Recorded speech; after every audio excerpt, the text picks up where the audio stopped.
Hello everyone, welcome to Aditya science concept. कैसे हैं dear? Hopefully कि आप अच्छे होंगे, स्वस्थ होंगे, बेहतरीन होंगे। प्यारे बच्चा, आज के इस टेस्ट में हम लोग 25 क्वेश्चन को सॉल्व करेंगे और ये सभी के सभी जो हमारे क्वेश्चन हैं वो आपके लिए अति ही महत्वपूर्ण सवाल हैं। तो चलिए बच्चे, फटाफट हम लोग सेशन को स्टार्ट करते हैं और जो भी आपको पॉइंट नोट करने लायक लगेगा उसे नोट कर लीजिएगा और एग्जाम से पहले बच्चे आप पूरी तरीक़ा से उसे रिवीजन करके जाएँगे, ठीक है? यहाँ पर जो भी आपको क्वेश्चन सॉल्व कराएँगे उससे रिलेटेड जो भी संभावित प्रश्न बन सकते हैं, उसको रिलेटेड हम लोग देखते हुए भी चलेंगे। होपफुली कि आपको ये सभी चीज़ें क्लियर हो गई होगी, ठीक है? तो चलिए फटाफट सेशन को स्टार्ट करते हैं, आइए। सबसे फर्स्ट नंबर क्वेश्चन है हमारा, विभक्त वलय प्रयुक्त होता है। विभक्त वलय प्रयुक्त होता है कहाँ पर? कह रहा है गैल्वेनोमीटर में, डीसी मोटर में, सूक्ष्मदर्शी में, इनमें से कोई में नहीं। कहाँ पर होते हैं ये हमसे प्रश्न पूछा गया है, ठीक है? देखिए बच्चे, जो भी यहाँ पर रिलेटेड आपको क्वेश्चन होंगे वो हमें समझते हुए चलना होगा, ठीक है? चलिए, तो सबसे पहले इस प्रश्न की अगर बात करते हैं तो इस प्रश्न का राइट आंसर क्या हो जाएगा कि विभक्त वलय जो होता है बच्चा वो मोटर में प्रयुक्त होता है। किसमें प्रयुक्त होता है? मोटर में। अर्थात इसका राइट आंसर क्या हो जाएगा? ऑप्शन नंबर बी हो जाएगा। राइट आंसर क्या हो जाएंगे? ऑप्शन नंबर बी हो जाएगा, ठीक है? चलिए, अब विभक्त वलय क्या होता है, विभक्त वलय के बारे में भी कुछ चीजें जान लेते हैं, ठीक है? देखिए, विभक्त वलय जो होता है बच्चा, विभक्त वलय जो होता है ये मोटर में धारा की दिशा को बदलता है। ये धारा की दिशा को बदलने का कार्य करता है। क्या कार्य करता है? धारा की दिशा को, यानी कि आधे चक्कर के बाद आधे चक्कर के बाद धारा की दिशा को बदल देता है। धारा की दिशा को परिवर्तित करता है, ठीक है? कभी भी अगर आपसे सवाल पूछ दे कि धारा की दिशा को कौन बदलता है तो आप कहेंगे सर विभक्त वलय करता है। कौन करता है? विभक्त वलय कर देता है, ठीक है? चलिए, अब डीसी मोटर से संबंधित कुछ प्रश्न जान लेते हैं, क्या क्या इससे रिलेटेड संबंध आ सकता है। जब हम मोटर की बात करते हैं बच्चे, जब हम मोटर की बात करते हैं तो मोटर जो होता है वो किस सिद्धांत पर कार्य करता है ये हमसे पूछा जाता है, ठीक है? विद्युत जो मोटर होता है वो किस सिद्धांत पर कार्य करता है ये हमसे पूछा जाता है, ठीक है? तो सबसे पहले अगर हम सिद्धांत की बात करते हैं, सबसे पहले अगर हम सिद्धांत की बात करते हैं, ठीक है, ये किस सिद्धांत पर आधारित है? तो ध्यान रखेंगे चुंबकीय क्षेत्र पर आधारित होता है। किस पर होता है? चुंबकीय क्षेत्र के सिद्धांत पर। चुंबकीय क्षेत्र के सिद्धांत पर ये आधारित होता है, ठीक है? अगर सेकंड पॉइंट की अगर बात करें तो सेकंड पॉइंट यहाँ से पूछा जाएगा कि मोटर जो होता है वो किस ऊर्जा को किस में परिवर्तित कर देता है। तो यहाँ पर ध्यान रखेंगे कि ये विद्युत ऊर्जा को परिवर्तित करता है। डैश का मतलब परिवर्तित करना। विद्युत ऊर्जा को बच्चा याद रखेंगे कि यांत्रिक ऊर्जा में परिवर्तित करता है। किसमें परिवर्तित करता है? तो यांत्रिक ऊर्जा में परिवर्तित करता है, ठीक है? चलिए सर, एक और प्रश्न यहाँ से जान लेते हैं कि जो विद्युत मोटर होता है ये किस नियम पर आधारित होता है? विद्युत मोटर जो है फ्लेमिंग के किस नियम पर आधारित है? तो ये ध्यान रखेंगे कि फ्लेमिंग के वाम हस्त नियम पर आधारित है। वाम हस्त नियम पर ये कार्य करता है, ठीक है? यानी कि फ्लेमिंग का जो बायां हाथ नियम है उस पर ये कार्य करता है। फ्लेमिंग का बाम नियम में क्या आपको ध्यान रखना है? एफएमसी ध्यान रखना है। क्या ध्यान रखना है? एफएमसी यानी फोर्स। ये क्या है? फोर्स है, मैग्नेटिक फील्ड है और करंट है। फोर्स है, मैग्नेटिक फील्ड है और करंट है। यानी कि एफ का मतलब होता है बच्चा फोर्स। एफ का मतलब होता है फोर्स, यानी जिसे हम बल कहते हैं। एम का मतलब है चुंबकीय क्षेत्र, यानी मैग्नेटिक फील्ड की हम बात कर रहे हैं। मैग्नेटिक फील्ड की हम बात कर रहे हैं, ठीक है? और सी का मतलब होता है करंट। सी का मतलब होता है करंट की दिशा, ठीक है? करंट की दिशा की बात कर रहे हैं। फोर्स अर्थात हम क्या कहते हैं? इसे बल कहते हैं। मैग्नेटिक फील्ड को हम लोग चुंबकीय क्षेत्र कहते हैं। चुंबकीय क्षेत्र कहते हैं। और करंट कहने का मतलब क्या है बच्चा, धारा की दिशा की बात करते हैं, धारा की दिशा की बात करते हैं, ठीक है। अब यहाँ से सवाल आ जाता है कि फ्लेमिंग के बाम हस्त नियम में ये हमारे उंगलियों पर आधारित होता है, ठीक है। तो उंगलियों की अगर हम बात करें तो बल की जो दिशा होता है वो कौन बताता है, बल की दिशा को बताने वाला जो उंगली है वो होता है हमारा अंगूठा। कौन होता है, अंगूठा होता है, यानी थंब होता है। अगर इसी तरीका से मैग्नेटिक फील्ड की अगर बात करें तो तर्जनी होता है। कौन होता है सर, तर्जनी होता है। ये सभी के सभी सवाल पूछे जाते हैं, इस वजह से आपको बताया जा रहा है। इसी तरह से अगर करंट की दिशा अगर कभी भी पूछा जाए कि करंट की जो दिशा है वो बाएं हाथ का कौन सा उंगली डिनोट करता है, तो आप कहेंगे सर ये मध्यमा होता है। कौन होता है, मध्यमा होता है, यानी कि मिडल फिंगर होता है। ये सारी की सारी चीजें क्लियर हो गए, ये सारी की सारी चीजें क्लियर हो गए। तो ये मोटर से संबंधित प्रश्न थे हमारे। इसी तरह से हमारा प्रश्न पूछा जाता है बच्चे विद्युत जनित्र से भी, यहीं पर आपको क्लियर कर दे रहे हैं विद्युत जनित्र, ठीक है। विद्युत जनित्र जो होता है इसके संबंध में आपको जान लेना चाहिए। जैसे सबसे पहला जो यहाँ पर सवाल आएगा, सबसे पहला जो यहाँ पर प्रश्न बनेगा कि ये जो है हमारा यांत्रिक ऊर्जा को, किस ऊर्जा को, यांत्रिक ऊर्जा को, यांत्रिक ऊर्जा को बच्चा ये बदलता है विद्युत ऊर्जा में। किसमें बदलता है, विद्युत ऊर्जा में बदलता है, पहली पॉइंट। सेकेंड पॉइंट ध्यान रखेंगे कि विद्युत जनित्र जो होता है वो फ्लेमिंग के दाएं हाथ के नियम पर कार्य करता है। किस पर कार्य करता है, तो फ्लेमिंग के दाया हाथ का नियम, दाएं हाथ के नियम पर ये कार्य करता है, यानी कि दक्षिण हस्त नियम पर ये आधारित होता है, कार्य करता है, ठीक है। इसी तरह से अगर आपसे पूछा जाए कि विद्युत जनित्र जो होता है वो चुंबकीय प्रेरण के सिद्धांत पर कार्य करता है, किस सिद्धांत पर कार्य करता है, तो आप कहेंगे कि ये सिद्धांत इसका है चुंबकीय प्रेरण का। सिद्धांत क्या है, तो आप कहेंगे सर चुंबकीय प्रेरण का है, चुंबकीय प्रेरण के सिद्धांत पर यह कार्य करता है, चुंबकीय प्रेरण के सिद्धांत पर यह कार्य करता है।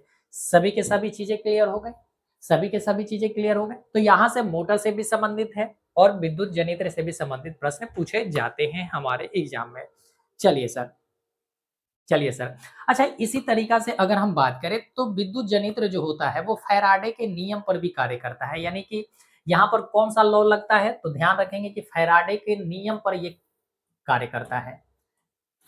फैराडे के नियम, फैराडे का नियम किसमें लगाया जाता है, तो आप कहेंगे सर विद्युत जनित्र में लगाया जाता है। फैराडे का नियम किसमें लगाया जाता है, सर विद्युत जनित्र में लगाया जाता है। सर सूक्ष्मदर्शी क्या होता है, तो छोटे छोटे चीजों को देखने के लिए हम लोग इस्तेमाल करते हैं माइक्रोस्कोप का, यानी सूक्ष्मदर्शी का। सर गैल्वेनोमीटर का कार्य क्या होता है, गैल्वेनोमीटर की अगर हम बात करें बच्चा, तो गैल्वेनोमीटर से आपको ध्यान रखना है कि ये धारा को मापता है। किसको मापता है, धारा को मापता है। और कैसी धारा को मापता है, तो सूक्ष्म धारा को मापता है, सूक्ष्म धारा को माप देता है, यानी कि जो मिनिमम करंट होता है उस मिनिमम करंट को मापने का कार्य किसका है, गैल्वेनोमीटर का है। इसी तरीका से धारा को मापने का कार्य एक और होता है एमीटर का भी। एमीटर जो होता है वो किसका कार्य करता है, तो आप कहेंगे कि धारा को मापता है। तो धारा को मापने का कार्य, धारा को मापने का कार्य गैल्वेनोमीटर का भी है और एमीटर का है। लेकिन सूक्ष्म में अगर धारा की बात की जाए, यानी कि कम से कम धारा की अगर बात की जाए, तो वो गैल्वेनोमीटर भी माप देता है। और जो हमारे अच्छे खासे धारा होते हैं, यानी कि कह सकते हैं कि सूक्ष्म से थोड़ा सा ऊपर, तो वो कौन माप देता है, एमीटर माप देता है। चलिए सर, इसी तरह से आपसे पूछा जा सकता है कि वोल्ट मीटर, वोल्ट मीटर की अगर बात करें तो वोल्ट मीटर क्या मापता है, तो आप कहेंगे सर वोल्टेज को मापता है। किसको मापता है सर, वोल्टेज को मापता है। किसको मापता है, वोल्टेज को मापता है, या आप कह सकते हैं कि विभव को मापता है। इसी को हम कहते हैं सर विभव या विभवांतर भी कह देते हैं, विभव या विभवांतर कह देते हैं।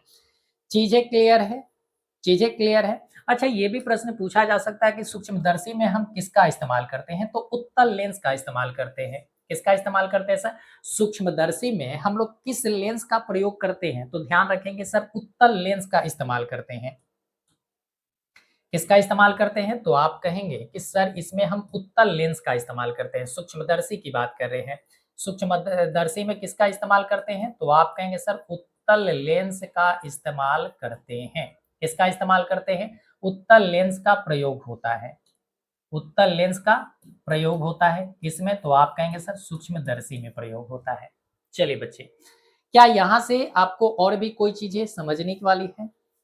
हमें लगता है कि जितनी सारी यहाँ से फैक्चुअल चीजें थी वो हमने आपको क्लियर कर दिया है। जो भी यहाँ से फैक्चुअल चीजें थी, जो भी आपके एग्जाम में पूछे जाने वाले प्रश्न बन सकते थे, वो सभी के सभी चीजों को हमने यहाँ पर क्लियर कर दिया। बातें क्लियर है? चलिए सर, तो अगले प्रश्न पर हम लोग चलते हैं। अगले प्रश्न पर हम लोग चलते हैं। चलिए सर, आइए। कह रहा है कि धात्विक चालकता पदार्थ के अंदर किस कण की गति पर आश्रित होता है? धात्विक चालकता जो पदार्थ हैं उसके अंदर किस कण की गति पर आश्रित होता है? यानी कि जो भी हमारे धातु हैं, वो धातु इलेक्ट्रिसिटी का कंडक्ट कर देते हैं, इलेक्ट्रिसिटी को प्रवाहित होने देते हैं अपने अंदर से, तो वो किस कण के कारण? तो इसका राइट आंसर क्या हो जाएगा? इसका राइट आंसर हो जाएगा इलेक्ट्रॉन। इसका राइट आंसर क्या हो जाएगा बच्चे? इलेक्ट्रॉन, यानी कि ऑप्शन नंबर ए इसका करेक्ट हो जाएगा। ऑप्शन नंबर ए इसका करेक्ट हो जाएगा। ठीक है, चलो अब यहां से और क्या प्रश्न बन जा सकते हैं? देखिए, सबसे पहले की अगर हम बात करें तो मान लेते हैं कि ये मानना क्या है, चलिए समझते ही चलते हैं। जैसे इलेक्ट्रॉन की अगर बात करें तो इलेक्ट्रॉन की खोज किसने किया था? सबसे पहला ये प्रश्न पूछा जा सकता है कि इलेक्ट्रॉन की खोज किसने किया था? तो जे जे थॉमसन ने किया था। किसने किया था बच्चा? जे जे थॉमसन ने किया था। जे जे थॉमसन ने किया था। सेकेंड पॉइंट पूछा जा सकता है कि इसका द्रव्यमान कितना होता है? इसका अगर द्रव्यमान की अगर हम बात करें, इसके किसकी बात कर रहे हैं? द्रव्यमान की बात कर रहे हैं। तो द्रव्यमान कितना होता है? तो आप कहेंगे 9.1 इंटू 10 के पावर -31 kg होता है। चीजें क्लियर है? इसी तरह से पूछा जाता है प्रश्न कि इसका आवेश कितना होता है? इस पर आवेश कितना होता है? तो आवेश ध्यान रखेंगे -1.6 इंटू 10 के पावर -19 कूलाम का आवेश होता है। ठीक है, कितने का आवेश होता है? तो कहेंगे -1.6 इंटू 10 के पावर -19 कूलाम होता है सर। चीजें क्लियर है? चलिए, इसी तरह से अगर हम बात कर लेते हैं, इसी तरह से अगर हम बात कर लेते हैं बच्चे प्रोटॉन की। प्रोटॉन की खोज किसने किया था? तो गोल्डस्टीन ने किया था। किसने किया था? गोल्डस्टीन ने किया था। ठीक है, गोल्डस्टीन ने किया था। इसी तरह से यहाँ से पूछा जा सकता है कि इसका द्रव्यमान कितना होता है? द्रव्यमान कितना होता है? तो आप कहेंगे कि सर इसका द्रव्यमान होता है 1.7625 इंटू 10 के पावर -27 kg। कितना होता है बच्चा? 1.76 इंटू 10 के पावर 1.6725, माफ करेंगे 1.6725 आपको लिखना है। 1.6725, ठीक है, इंटू 10 के पावर -27 kg होता है। इसी तरह से पूछा जा सकता है कि इसका आवेश कितना होता है? तो आवेश होता है 1.6 इंटू 10 के पावर -19 कूलाम का होता है। कितना का होता है? तो आप कहेंगे प्लस में होता है, इस बात को ध्यान रखेंगे, प्लस में होता है। ठीक है, प्लस में होता है 1.6 इंटू 10 के पावर -19 कूलाम का। और हमारे इलेक्ट्रॉन पर कितने आवेश होते हैं? तो -1.6 इंटू 10 के पावर -19 कूलाम होता है। इसी तरह से अगर हम जब न्यूट्रॉन की बात करते हैं, न्यूट्रॉन की बात करते हैं, तो न्यूट्रॉन का ध्यान रखेंगे कि खोज किसने किया था? तो चैडविक ने किया था। किसने किया था बच्चा? चैडविक ने किया था। इसका भी द्रव्यमान पूछा जाता है कि इसका द्रव्यमान कितना होता है? तो आप कहेंगे 1.6748। इसका द्रव्यमान कितना होता है? तो आप कहेंगे 1.6748 इंटू 10 के पावर -27 kg होता है। ठीक है, इस पर अगर आवेश पूछा जाए कि इस पर आवेश कितना होता है, तो आवेश आप कहेंगे सर शून्य होता है। इस पर आवेश क्या होता है? तो आप कहेंगे सर इस पर आवेश जो होता है वो शून्य होता है। क्या होता है बच्चे? आवेश इसका शून्य होता है। चीजें क्लियर है? चीजें क्लियर है यहाँ से? चल, अब यहाँ से और क्या प्रश्न पूछे जा सकते हैं? एक और प्रश्न पूछा जा सकता है आपसे कि सबसे हल्की कौन कौन सी है? सबसे हल्की कण कौन सी है? तो आप कहेंगे सर इलेक्ट्रॉन है। और सबसे भारी जो कण है वो हमारा क्या है? तो आप कहेंगे सर न्यूट्रॉन है।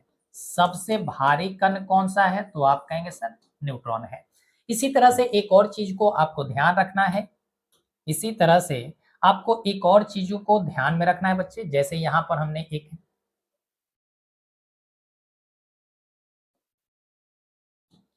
यहाँ पर हमने नाभिक बनाया।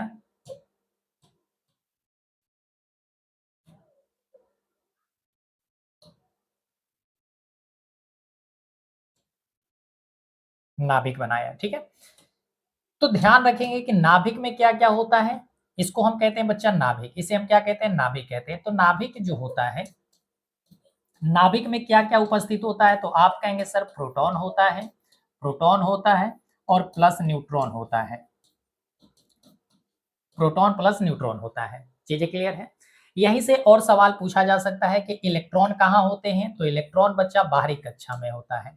इलेक्ट्रॉन कहाँ पर होता है? तो बाहरी कक्षा में होता है। बाहरी कक्षा कहने का मतलब है कि कक्षा में उपस्थित होता है, यानी कि नाभिक के बाहर जो कक्षा उपस्थित होते हैं वो उसी में क्या उपस्थित होते हैं? तो आप कहेंगे कि इलेक्ट्रॉन उपस्थित होता है। सर इलेक्ट्रॉनों की संख्या हम कक्षा में कैसे भरते हैं? तो ध्यान रखेंगे कि कक्षा में जो इलेक्ट्रॉनों की संख्या होता है वो किस पर डिपेंड करता है? इलेक्ट्रॉन की जो संख्या होता है बच्चा वो किस पे होता है? तो आप कहेंगे सर 2n² पर होता है। किस पर होता है? 2n² पर, जिसे हम नील्स बोर के थ्योरी भी कहते हैं। यानी 2n² के द्वारा के अनुसार ही हम लोग नाभिक के बाहर जो कक्षा उपस्थित होता है, यानी किसी भी एटम में जो उपस्थित कक्षा है उनमें इलेक्ट्रॉनों की संख्या हम कैसे निर्धारित करते हैं? तो 2n² के अनुसार हम निर्धारित करते हैं। चलिए सर, इसी तरह से पूछा जा सकता है आपसे प्रश्न। इसी तरह से प्रश्न पूछा जा सकता है कि नाभिक नाभिक जो होता है वो नाभिक कैसा है? तो आप कहेंगे सर धनात्मक होता है। नाभिक जो होता है वो बच्चा कैसा होता है? धनात्मक होता है। धनात्मक होता है। लेकिन अगर हम बात करते हैं परमाणु की, अगर हम बात करते हैं परमाणु की, तो परमाणु कैसा होता है बच्चा? तो उदासीन होता है। परमाणु कैसा होता है? तो आप कहेंगे सर उदासीन होता है। परमाणु कैसा है? उदासीन है। नाभिक कैसा है? सर धनात्मक है। नाभिक कैसा है? धनात्मक है। सर परमाणु की त्रिज्या को हम कैसे मापते हैं? परमाणु की त्रिज्या को हम किस में मापते हैं? तो आप कहेंगे सर एंगस्ट्रम में मापते हैं। किस पर मापते हैं? एंगस्ट्रम में मापते हैं। एंगस्ट्रम में मापते हैं। एंगस्ट्रम का सिंबल कैसे होता है? तो इस तरीका से होता है, ध्यान रखेंगे। 1 एंगस्ट्रम जो होता है बच्चा, 1 एंगस्ट्रम जो होता है वो 10⁻⁻10 मीटर होता है। वो 10⁻⁻10 मीटर होता है। इसी तरह से आपसे पूछा जा सकता है कि नाभिक, इसी तरह से आपसे पूछा जा सकता है कि नाभिक जो होता है वो नाभिक की त्रिज्या हम किस में मापते हैं? नाभिक की त्रिज्या को हम किस में मापते हैं? तो आप कहेंगे सर फर्मी में मापते हैं। किस में मापते हैं सर? फर्मी में मापते हैं। एक फर्मी किसके बराबर होता है? एक फर्मी जो होता है, 1 फर्मी जो होता है बच्चा वो 10⁻⁻15 मीटर होता है। 10⁻⁻15 मीटर होता है। चीजें क्लियर है? चीजें क्लियर है? चीजें क्लियर है? चलिए सर, इसी तरह से पूछा जाता है कि परमाणु की खोज किसने किया था? परमाणु की अगर हम खोज की बात करते हैं कि परमाणु की खोज किसने किया था, तो आप ध्यान रखेंगे कि डाल्टन ने किया था। किसने किया था? डाल्टन ने किया था। इसी तरह से अगर हम बात करते हैं कि नाभिक की खोज किसने किया था, तो रदरफोर्ड ने किया था। नाभिक की खोज किसने किया? नाभिक की खोज किसने किया? तो आप क्या ध्यान रखेंगे? रदरफोर्ड। किसने किया था? रदरफोर्ड ने किया था। और बच्चे ध्यान से इस चीजों को आप समझना, क्वेश्चन एक टकराएगा तो टकराएगा। क्वेश्चन यहीं से आने हैं, बाहर से नहीं आना है। यानी कि एक ही क्वेश्चन से कई सारे सवाल आपके सॉल्व हो रहे हैं और कई सारे क्वेश्चन यहाँ पर बन जा रहे हैं। बताएं, चीजें क्लियर है? चीजें क्लियर है? चलो सर, अब यहाँ से कुछ और भी महत्वपूर्ण सवाल को जान लेते हैं। महत्वपूर्ण सवाल हम क्यों कह रहे हैं? क्योंकि आपको पता है कि एक क्वेश्चन के साथ हम कई क्वेश्चन भी आपके साथ आपको बताते हुए चल रहे हैं। जैसे यहाँ से सवाल बन सकता है आपके कि जो हमारा एटम्स होता है, या हम कह सकते हैं कि किसी भी तत्व है, जो हमारा तत्व है,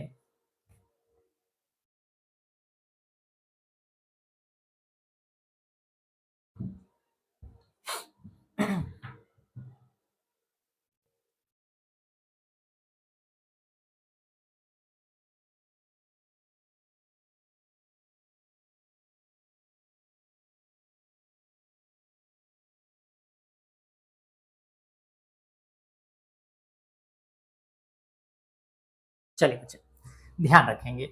अगर हम बात करते हैं कि किसी भी तत्व की अगर परमाणु तत्व का जो अरेंजमेंट होता है वो परमाणु संख्या के अनुसार होता है, और यहाँ पर जो नाभिक का भार होता है, नाभिक का जो भार होता है, नाभिक का भार जो होता है वो, नाभिक का भार हम कैसे निकालते हैं? तो नाभिक का भार हम निकालते हैं बच्चा प्रोटॉन प्लस न्यूट्रॉन के भार के बराबर होता है। यानी नाभिक का जो भार होता है वो किसके बराबर होता है? तो प्रोटॉन का भार प्लस न्यूट्रॉन के भार के बराबर होता है। इसी तरह से आपसे पूछा जा सकता है ये भी सवाल, इसी तरह से आपसे ये भी सवाल पूछा जा सकता है कि परमाणु संख्या हम कैसे निर्धारित करते हैं? तो प्रोटॉन की संख्या पर परमाणु संख्या, परमाणु संख्या क्या होता है? तो परमाणु संख्या ध्यान रखेंगे कि वो बच्चा प्रोटॉन की संख्या होता है। कौन सी संख्या होता है? पी का मतलब प्रोटॉन, प्रोटॉन की संख्या होता है बच्चा, ठीक है। किसी भी तत्व का परमाणु संख्या किस पे डिपेंड करता है? तो उसके नाभिक में कितने प्रोटॉन हैं उस पर डिपेंड करता है, परमाणु के परमाणु संख्या के आधार पर। परमाणु संख्या के आधार पर चीजों को अरेंज किसने किया था? तो मोजले ने किया था। किसने किया था?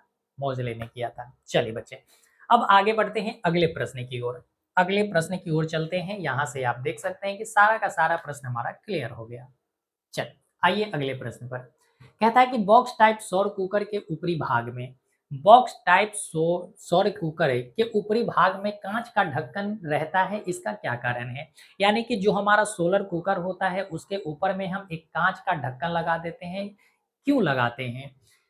यह देखने के लिए कि कुकर के अंदर रखा भोजन पक रहा है या नहीं पक रहा है। सेकंड है कि विकिरण द्वारा जो ऊष्मा की हानि होती है उसको रोकने के लिए। थर्ड नंबर है कि बॉक्स के भीतर धूलकण को जाने से रोकने के लिए, और इनमें से कोई नहीं। तो ध्यान रखेंगे बच्चा कि इसका जो करेक्ट आंसर हो जाएगा, इसका जो करेक्ट आंसर हो जाएगा वो हो जाएगा कि विकिरण के द्वारा जो ऊष्मा की हानि होती है उसको रोकने के लिए, ताकि सूर्य के द्वारा जो विकिरण ऊष्मा होता है, सूर्य के द्वारा, सूर्य से आए हुए जो विकिरण है उसके द्वारा जो ऊष्मा उत्पन्न होते हैं उसकी हानि को रोकने के लिए हम ऊपर में एक कांच का ढक्कन लगा देते हैं। अब कहेंगे सर कांच का ढक्कन ही क्यों लगाना है? बच्चे कांच का ढक्कन इस वजह से लगाते हैं ताकि सूर्य की जो विकिरण ऊर्जा है वो कहाँ प्रवेश कर सके, उसे कांच के माध्यम से अंदर प्रवेश करे, ठीक है। चल तो इसमें कुछ चीजें हैं समझाने लायक नहीं, तो इसका राइट आंसर क्या हो जाएगा? ऑप्शन नंबर बी हो जाएंगे। चल आगे बढ़ते हैं। कह रहा है कि वोल्टता V1 पर शक्ति P1 का एक प्रतिरोधक वोल्टता V2 पर शक्ति P2 के प्रतिरोधक की श्रेणी में जुड़ा हुआ है। कैसा जुड़ा हुआ है? तो ये कह रहा है कि श्रेणी क्रम में जुड़ा हुआ है। कैसा जुड़ा हुआ है? श्रेणी क्रम में जुड़ा हुआ है। तो कह रहा है कि समतुल्य प्रतिरोध क्या होगा? श्रेणी क्रम में अगर प्रतिरोध को जोड़ते हैं तो समतुल्य प्रतिरोध क्या होता है? तो आप कहेंगे सर समतुल्य प्रतिरोध होता है, समतुल्य प्रतिरोध होता है R1 प्लस R2। क्या होता है बच्चा? R1 plus R2 plus R3 से लेकर कहाँ तक जाएंगे? तो आप कहेंगे सर Rn तक जाएंगे। जब हमें जब हमने प्रतिरोध को श्रेणी क्रम में जोड़ के रखा है तब की बात की जा रही है, ठीक है। चलिए तो सबसे पहले हमें निकालना होगा कि प्रतिरोध क्या होगा। सबसे पहले हमें निकालना होगा कि प्रतिरोध क्या होगा। जैसे बच्चे अगर हम बात करते हैं, जैसे आपने एक पावर का फॉर्मूला पढ़ा होगा, ठीक है। यहाँ पर क्या क्या दिया गया है? तो सबसे पहले जो आपको समझना है कि यहाँ पर दी गई क्या चीजें हैं। पहला तो दिया गया है सर वोल्टेज, दूसरा दिया गया है सर पावर। तो क्या वोल्टेज और पावर में कोई ऐसा संबंध है? क्या वोल्टेज और पावर में ऐसा कोई संबंध है? तो आप कहेंगे सर बिल्कुल है। तो आप कहेंगे सर बिल्कुल है। जैसे सर पावर जो होता है, पी जो होता है वो बराबर होता है V इंटू आई के। किसके बराबर होता है? V इंटू आई के बराबर होता है। क्या सर यहाँ से हमें कहीं भी किसी भी तरह से हमें क्या प्रतिरोध मिला? नहीं मिला बच्चे। हमने ओम का नियम पढ़ा है कि V बराबर होता है I इंटू आर। V बराबर क्या होता है सर? I इंटू आर होता है, ठीक है। तो अगर हम यहाँ से I को हटा दें, अगर हम यहाँ से I को हटा दें तो I बराबर क्या हो जाएगा? तो आप कहेंगे सर V बटा आर हो जाएगा। और इसी तरीका से अगर हम बात करें, इसी तरीका से चलिए कोई बात नहीं, यही इन दोनों के थ्रू हमारे सारे के सारे क्वेश्चन सॉल्व हो जाएंगे। तो पहला तो पावर का फॉर्मूला हुआ कि V इंटू वाई। इसी तरह से अगर हम कहें, इसी तरह से अगर हम कहें कि सर I के जगह पर V बटा आर रख देते हैं, I V के v को ऐसे ही रखते हैं, ठीक है। और i के जगह पर हम बच्चा रख देते हैं v बटा आर। v बटा आर रखेंगे तो एक हमारा नया फॉर्मूला बनकर तैयार होता है, v स्क्वायर बटा आर होता है। क्या आ जाता है? v स्क्वायर बटा आर आ जाता है। तो एक तो यहाँ से हमारा मिल गया, एक तो यहाँ से हमारा फॉर्मूला मिला, एक तो हमें यहाँ से पावर का फॉर्मूला मिला, एक तो यहाँ से हमें पावर का फॉर्मूला मिला। क्या यहाँ से पावर का फॉर्मूला और मिल सकता है? बिल्कुल मिल सकता है। अगर v बराबर हम आई आर रख देते हैं, यानी v के जगह पर अगर हम आई आर रख देते हैं, v के जगह पर बच्चा अगर हम आई आर रख देते हैं, क्या रख देते हैं? I R. तो आई आर इंटू क्या हो गया सर? आई हो गया, आई हो गया, बराबर क्या हो जाएगा? तो आप कहेंगे sir I square into r हो गया, आई स्क्वायर इंटू आर हो गया। यानी कि पावर के कितने फॉर्मूला मिल गए हमें? 3 फॉर्मूला मिल गए। तो पावर का 3 फॉर्मूला कौन कौन सा है? पावर का 3 फॉर्मूला कौन कौन सा है? तो आप कहेंगे सर v इंटू आई है, बराबर आप कहेंगे सर v स्क्वायर बटा आर है, v स्क्वायर बटा आर है, और बराबर कहेंगे आई स्क्वायर इंटू आर है, आई स्क्वायर इंटू आर है। तो ये तीनों के तीनों जो फॉर्मूला है वो किसके हैं बच्चे? तो आप कहेंगे तीनों के तीनों जो फॉर्मूला है ये किसके हैं? तो आप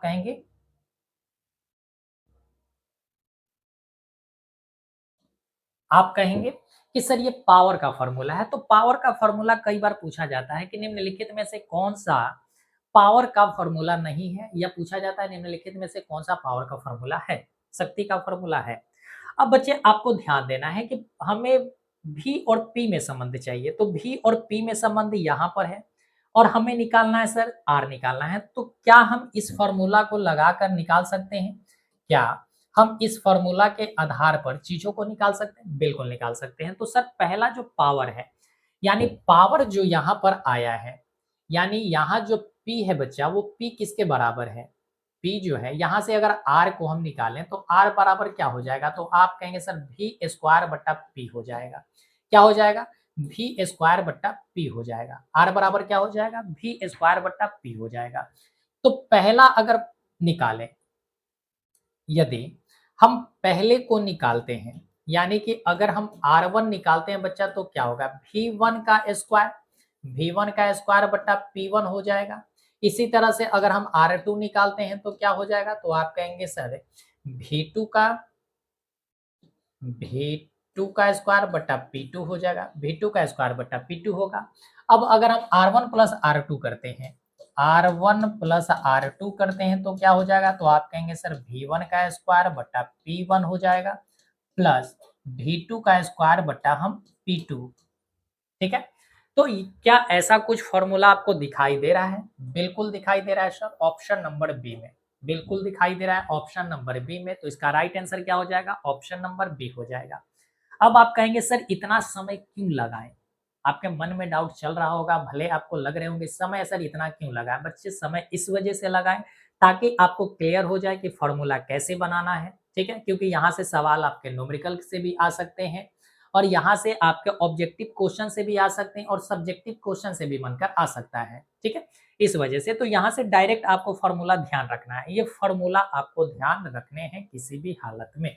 बताएं, चीजें क्लियर है? चलिए सर, इसी तरह से बच्चे आपको पता है कि समांतर क्रम में अगर जोड़े जाते हैं तो समांतर क्रम से भी हमें निकालने में कोई दिक्कत नहीं था। चलिए, कह रहा है कि घरेलू वैद्युत परिपथ में प्रत्यावर्ती धारा की आवृत्ति होती है। हमसे क्या पूछा गया है? प्रत्यावर्ती धारा का पूछा गया है कि प्रत्यावर्ती धारा की आवृत्ति क्या होती है। प्रत्यावर्ती धारा का मतलब क्या होता है सर? एसी करंट होता है।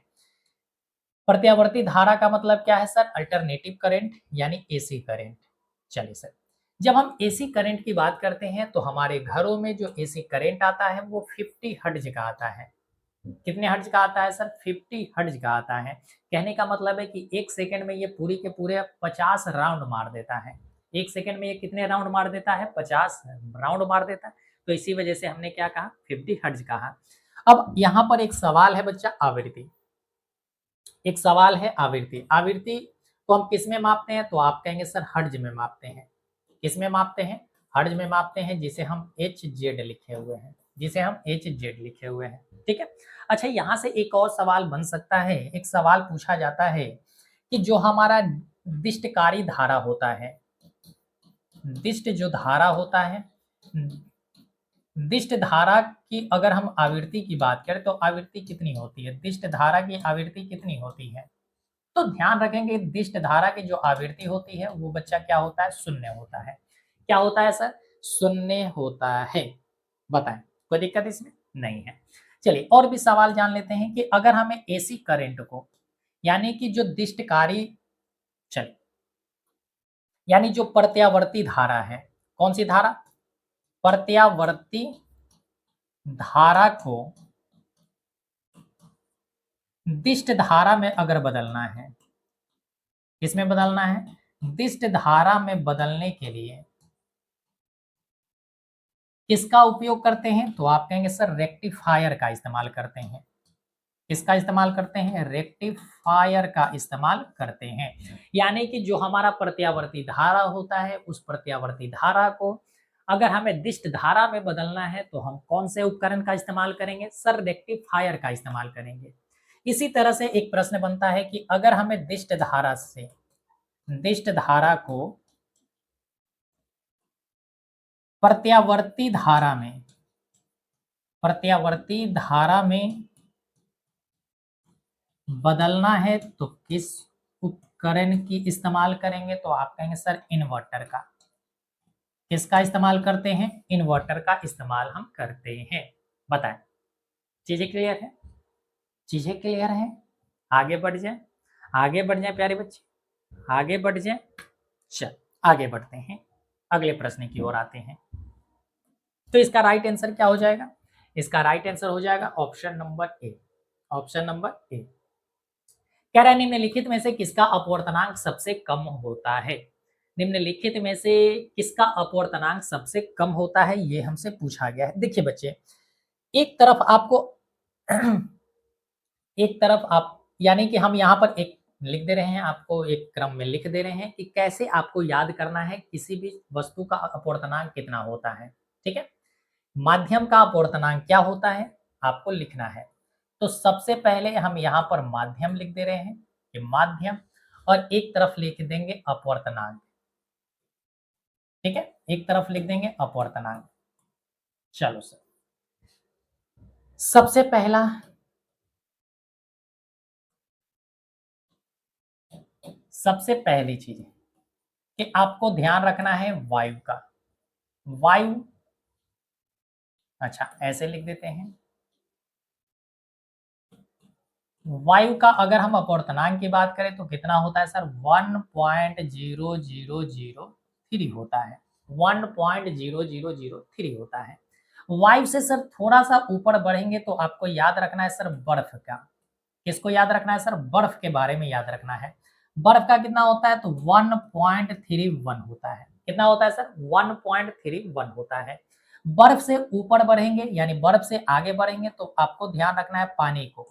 किसको याद रखना है? पानी को। जब आप एक क्रम में याद रखते हैं तो आपको सभी चीजें अच्छे ढंग से याद हो जाती हैं। तो पानी की अगर हम बात करें तो पानी का अपवर्तनांक हो जाता है बच्चा 1.33 हो जाता है। किसका हो जाता, कितना हो जाता है? 1.33 हो जाता है। इसी तरह से जब हम बात करते हैं किरोसिन तेल का, किसकी बात करते हैं? किरोसिन तेल। किरोसिन तेल की अगर हम बात करें तो ये कितना होता है सर? 1.36 होता है। कितना होता है सर? 1.36 हो जाता है। बताएं,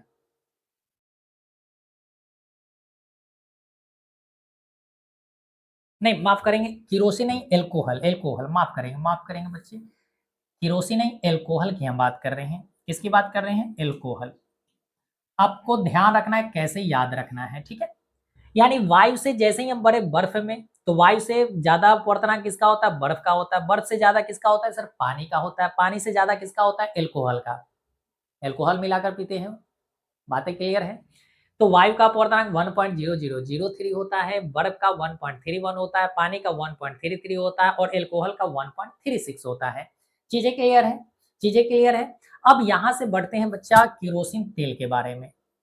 यहां से किरोसिन तेल, जब हम किरोसिन तेल की बात करते हैं तो ये हो जाता है 1.44। कितना हो जाता है? 1.44 हो जाता है। 1.44 आपको ध्यान रखना है। किरोसिन तेल से ऊपर बढ़ेंगे तो आपको याद रखना है तारपीन का तेल। तारपीन का तेल, तारपीन जो तेल होता है उसका कितना होता है अपवर्तनांक, तो 1.47 होता है। कितना होता है सर? 1.47 होता है। उसके आगे बढ़ेंगे तो बेंजीन आता है, उसके आगे बढ़ेंगे तो बेंजीन आता है, यहां पर लिखते हैं बेंजीन। बेंजीन की जब हम बात करते हैं तो बेंजीन का अपवर्तनांक कितना होता है, तो 1.50 होता है। देखो बढ़ते हुए क्रम में आपको याद रखना है बेंजीन का कितना होता है सर, 1.50 होता है। चीजें क्लियर है? चीजें क्लियर है? अब तीन चीजों को और आपको ध्यान रखना है। एक तो आपको ध्यान रखना है मणिक का, एक आपको ध्यान रखना है नीलम का, और एक आपको ध्यान रखना है हीरा का। मणिक का कितना होता है?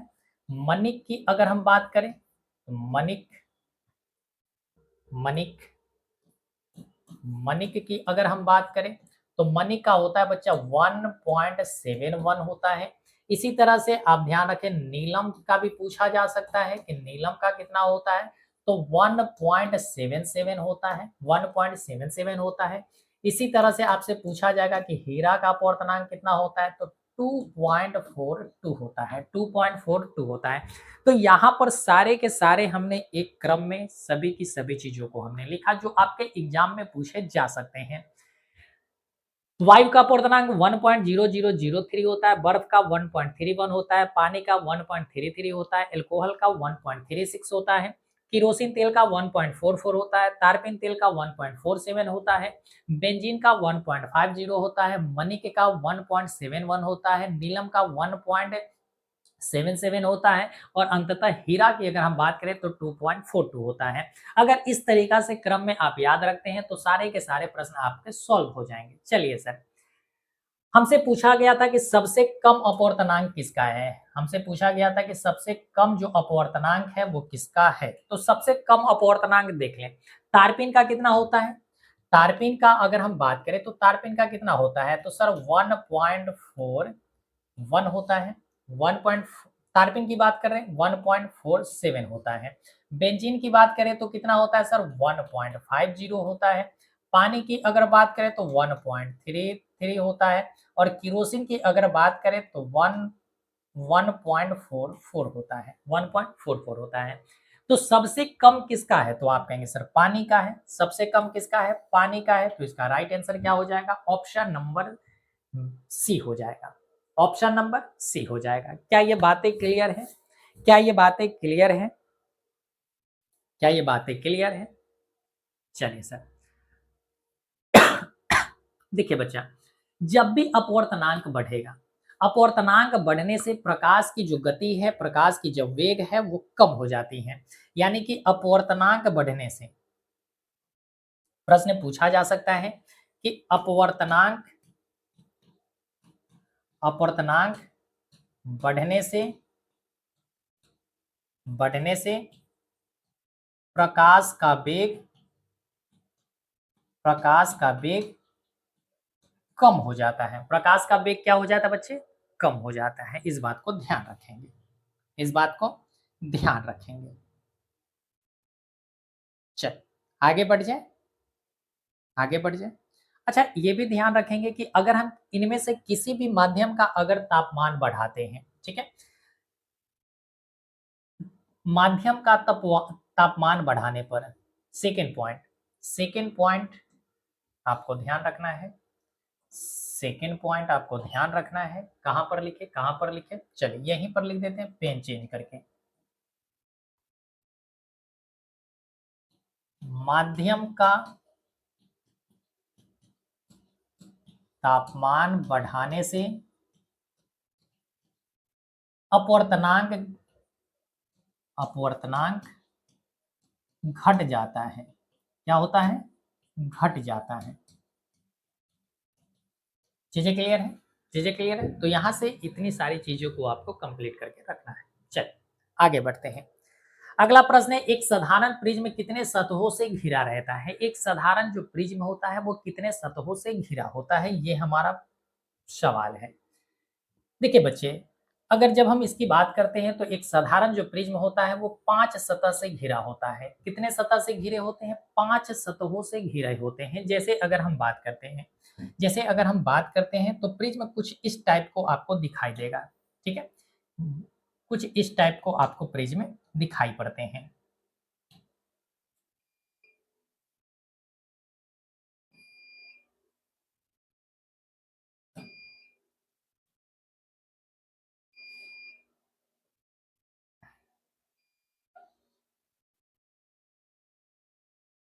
इस तरह के कुछ प्रिज्म आपको दिखाई पड़ेंगे। कैसे दिखाई देंगे? इस तरह के कुछ प्रिज्म आपको दिखाई देंगे। तो ध्यान से समझने का प्रयास करिएगा, थोड़ा-सा इमेजिन करिएगा, ठीक है? क्या करना है? थोड़ी-सी इमेजिन करना है चीज़ों को। कैसे इमेजिन करना है? जैसे यहाँ पर आप देख पा रहे हैं कि एक आपको सतह दिखाई दे रहा है। जैसे एक सतह आपको इस तरह का, अच्छा चलिए हम अलग-अलग कलर से बना लेते हैं। अलग-अलग कलर से बना लेते हैं। या बनाना क्या है, आपको थोड़ी-सी चीज़ें हम और भी बेहतर ढंग से समझाते हैं। जैसे, जैसे अगर देखा जाए तो ये वाली चीज़ है, ठीक है? ये आपको एक ट्रायंगल दिखाई दे रहा है। इसी तरह से ये भी एक आपको ट्रायंगल दिखाई दे रहा है। तो एक ऐसे मान लीजिए कि एक ये सतह और एक ये सतह, 2 सतह, ठीक है? यानी इसके सतहों की अगर हम बात करें तो 5 सतह में से अगर हम बात करें तो त्रिभुजाकार जो सतह होता है वो बच्चा कितने होते हैं? तो आप कहेंगे सर 2 होते हैं। कितने सतह होते हैं? सर 2 सतह होते हैं। इसी तरह से अगर हम बात करें कि एक आयताकार, आयताकार की अगर देखें तो एक इस तरीका से आपको आयताकार सतह दिखाई दे रहा होगा। ये एक आयताकार सतह दिखाई दे रहा होगा। तो आयताकार सतह की अगर हम बात करें, आयताकार सतह की अगर हम बात करें, तो आयताकार सतह एक ये रहा, एक आपको इधर से दिखाई दे रहा होगा, एक इधर से दिखाई दे रहा होगा, एक ये भी आयत है, तो 2 हो गया, 2 हो गया सर। कितने हो गए सर? 2 हो गए। इसी तरह से अगर हम बात करें, तो एक सतह आपको नीचे दिखाई दे रहा होगा, 3, एक नीचे में आपको दिखाई दे रहा होगा इस तरीका से, जो बेस होता है, जो क्या होता है? बेस होता है। तो 3 होते हैं आयताकार सतह। 3 क्या होते हैं सर? आयताकार सतह होता है और 2 सतह जो होते हैं ट्रायंगुलर होते हैं यानी त्रिभुजाकार होते हैं। तो ये चीज़ें क्लियर है? चीज़ें क्लियर है? इसी तरह से पूछा जाता है कि 2 पार्श्व सतहों के बीच के कोण को क्या कहते हैं? प्रिज्म के प्रिज्म के पार्श्व सतह के बीच का कोण, सतह के बीच का कोण, बीच का कोण क्या कहलाता है? तो आप कहेंगे सर प्रिज्म कोण कहलाता है। क्या कहलाता है सर? प्रिज्म कोण कहलाता है। चीजें क्लियर है? क्या कहलाता है सर? प्रिज्म कोण कहलाता है। क्या कहलाता है सर? प्रिज्म कोण कहलाता है। अब प्रिज्म में क्या क्या घटनाएं घटते हैं ये भी समझ लेते हैं। सर प्रिज्म में वर्ण का विक्षेपण होता है, वर्ण का सर विक्षेपण भी होता है, ठीक है? सेकेंड सर परावर्तन का कार्य होता है, परावर्तन का कार्य होता है। तीसरा सर, तीसरा अपवर्तन का भी कार्य होता है, अपवर्तन का भी कार्य होता है, यानी विक्षेपण भी है, परावर्तन भी है, अपवर्तन भी है और एक होता है बच्चा ध्यान रखेंगे विचलन का भी होता है, विचलन भी होता है। क्या होता है सर? विचलन भी होता है। यानी कि 4 घटनाएं होते हैं प्रिज्म में। प्रिज्म में कितनी घटनाएं होती है सर? 4 घटनाएं होती हैं। कौन-कौन सी? विक्षेपण का, पूर्ण परावर्तन का, पूर्ण आंतरिक परावर्तन का, अपवर्तन का और विचलन का। ठीक है? ये सभी की सभी चीजें क्लियर होंगे। तो इसका राइट आंसर क्या हो जाएगा? ऑप्शन नंबर सी हो जाएंगे। राइट आंसर क्या हो जाएगा? ऑप्शन नंबर सी हो जाएगा। चलिए आगे बढ़ते हैं। कह रहा है ओजोन परत का औक्षय करता है। ओजोन परत का औक्षय करता है कौन से? एटीपी करता है, सीएफसी करता है, एनएडीपी करता है, डीडीटी करता है, कौन सा होगा? देखिए बच्चे, जब हम बात करते हैं, जब हम बात करते हैं ओजोन परत के क्षयन की बात करते हैं तो ओजोन परत की क्षयन करने का कार्य होता है सीएफसी का। किसका होता है सर? सीएफसी का। तो इसका राइट आंसर क्या हो जाएगा? राइट आंसर की अगर हम बात करें तो बच्चे राइट आंसर इसका हो जाएगा बी हो जाएगा। राइट आंसर क्या हो जाएगा? ऑप्शन नंबर बी हो जाएगा। चलिए सर, सीएफसी का फुल फॉर्म पूछा जाता है। सीएफसी का फुल फॉर्म पूछा जाता है तो ध्यान रखेंगे क्लोरो, क्लोरो फ्लोरो क्लोरोफ्लोरोकार्बन, क्लोरोफ्लोरोकार्बन होता है, ठीक है, क्लोरोफ्लोरोकार्बन होता है। ये कहाँ पर पाए जाते हैं सर? क्लोरोफ्लोरोकार्बन कहाँ पाए जाते हैं? तो जो हमारे घर के एसी होते हैं, यानी जो एयर कंडीशनर होता है, एयर कंडीशनर जो होता है, आपके बालों में लगाने वाले कंडीशनर की हम बात नहीं कर रहे हैं। आपके बालों में लगाने वाले कंडीशनर की बात नहीं कर रहे हैं। जितनी सारी बच्चियां हैं, ये ना समझे कि आपके बालों को सुनहरा बनाने के लिए हम कंडीशनर की बात कर रहे हैं, बिल्कुल नहीं। हम एयर कंडीशनर की बात कर रहे हैं। किसकी बात कर रहे हैं सर? एयर कंडीशनर के, यानी कि एसी की बात कर रहे हैं। किसकी बात कर रहे हैं सर? एसी की बात कर रहे हैं। चल, एयर कंडीशनर में होता है सर, जो हमारा रेफ्रिजरेटर होता है, जो हमारा रेफ्रिजरेटर होता है, उसमें भी इसका इस्तेमाल किया जाता है, रेफ्रिजरेटर में इसका इस्तेमाल किया जाता है। तो मुख्य रूप से आप ध्यान रखेंगे कि एयर कंडीशनर और रेफ्रिजरेटर में इसका इस्तेमाल किया जाता है। चीज़ें क्लियर है? चलो सर, और भी अगर हम बात करते हैं, और भी अगर हम बात करते हैं, तो ओज़ोन परत पाए कहाँ जाते हैं? ओज़ोन परत से संबंधित अगर कुछ प्रश्न हमें जानना चाहिए, तो आ जाइए समझते हैं कि ओज़ोन परत, ओज़ोन परत, ओज़ोन परत में पहली बात आपको ध्यान रखना है कि इसका सूत्र क्या होता है? तो O3 होता है। सूत्र क्या होता है सर? O3 होता है। ऑक्सीजन के 3 परमाणु जुड़कर ओज़ोन परत का निर्माण करते हैं। यानी कि एक ओज़ोन के अणु में, ओज़ोन के एक अणु में ऑक्सीजन के कितने परमाणु मौजूद हैं? तो आप कहेंगे सर 3 परमाणु मौजूद होते हैं। ओज़ोन परत कहाँ पाया जाता है? तो आप कहेंगे सर समताप मंडल में पाया जाता है। कहाँ पाया जाता है? समताप मंडल में पाया जाता है, जिसे हम स्ट्रेटोस्फेयर कहते हैं। स्ट्रेटोस्फेयर कहते हैं, ठीक है? कहाँ पाया जाता है? स्ट्रेटोस्फियर में पाया जाता है। सेकंड की बात अगर हम बात करें थर्ड नंबर पॉइंट की, तो ध्यान रखेंगे कि ओजोन परत हमें क्या करता है? तो परावैंगनिक किरण से रक्षा करता है। परावैंगनिक किरण से हमें क्या करता है? तो सर बचाता है। परावैंगनिक किरण को अवशोषित करता है। परावैंगनिक किरण से अवशोषित करता है। ओजोन परत की अगर नुकसान होगी तो ये त्वचा का कैंसर उत्पन्न करेगा। अगर ओजोन परत का क्षयन होगा, तो क्षयन होने से कौन-सा रोग होगा? तो आप कहेंगे सर त्वचा का कैंसर होगा। त्वचा का क्या हो जाएगा? तो आप कहेंगे सर कैंसर होगा। ठीक है? त्वचा का क्या हो जाएगा? कैंसर। यानी कि ओजोन परत अगर खत्म हो गया, नष्ट हो गया, तो कौन-सी किरण हो जाएगी? सर त्वचा की कैंसर हो जाएगी। बताएँ, कोई दिक्कत इसमें है? चलिए, आगे बढ़ें? आगे बढ़ें? चलिए सर, एक और चीज़ें हैं यहाँ से पूछी जाती है कि ओज़ोन की परत की जो मोटाई होती है, मोटाई को हम किसमें मापते हैं? मोटाई को हम कैसे मापते हैं? तो आप कहेंगे डॉप्सन से मापते हैं। किससे मापते हैं सर? डॉप्सन में। यानी कि ओज़ोन परत की इकाई क्या कहलाती है सर? डॉप्सन कहलाती है। ओज़ोन परत की इकाई क्या कहलाती है सर? डॉप्सन कहलाती है। चलिए बच्चे, अब आगे प्रश्न पर आते हैं एटीपी के बारे में। सर एटीपी क्या है? इसे हम ऊर्जा का मुद्रा कहते हैं। ऊर्जा का मुद्रा कहते हैं। ऊर्जा का क्या कहते हैं? मुद्रा कहते हैं, यानी कि एनर्जी मनी किसे हम कहते हैं सर? एटीपी को कहते हैं। सर एटीपी का फुल फॉर्म पूछा जाता है, एटीपी का फुल फॉर्म पूछा जाता है, तो एडेनोसिन ट्राइफॉस्फेट कहते हैं। क्या कहते हैं सर?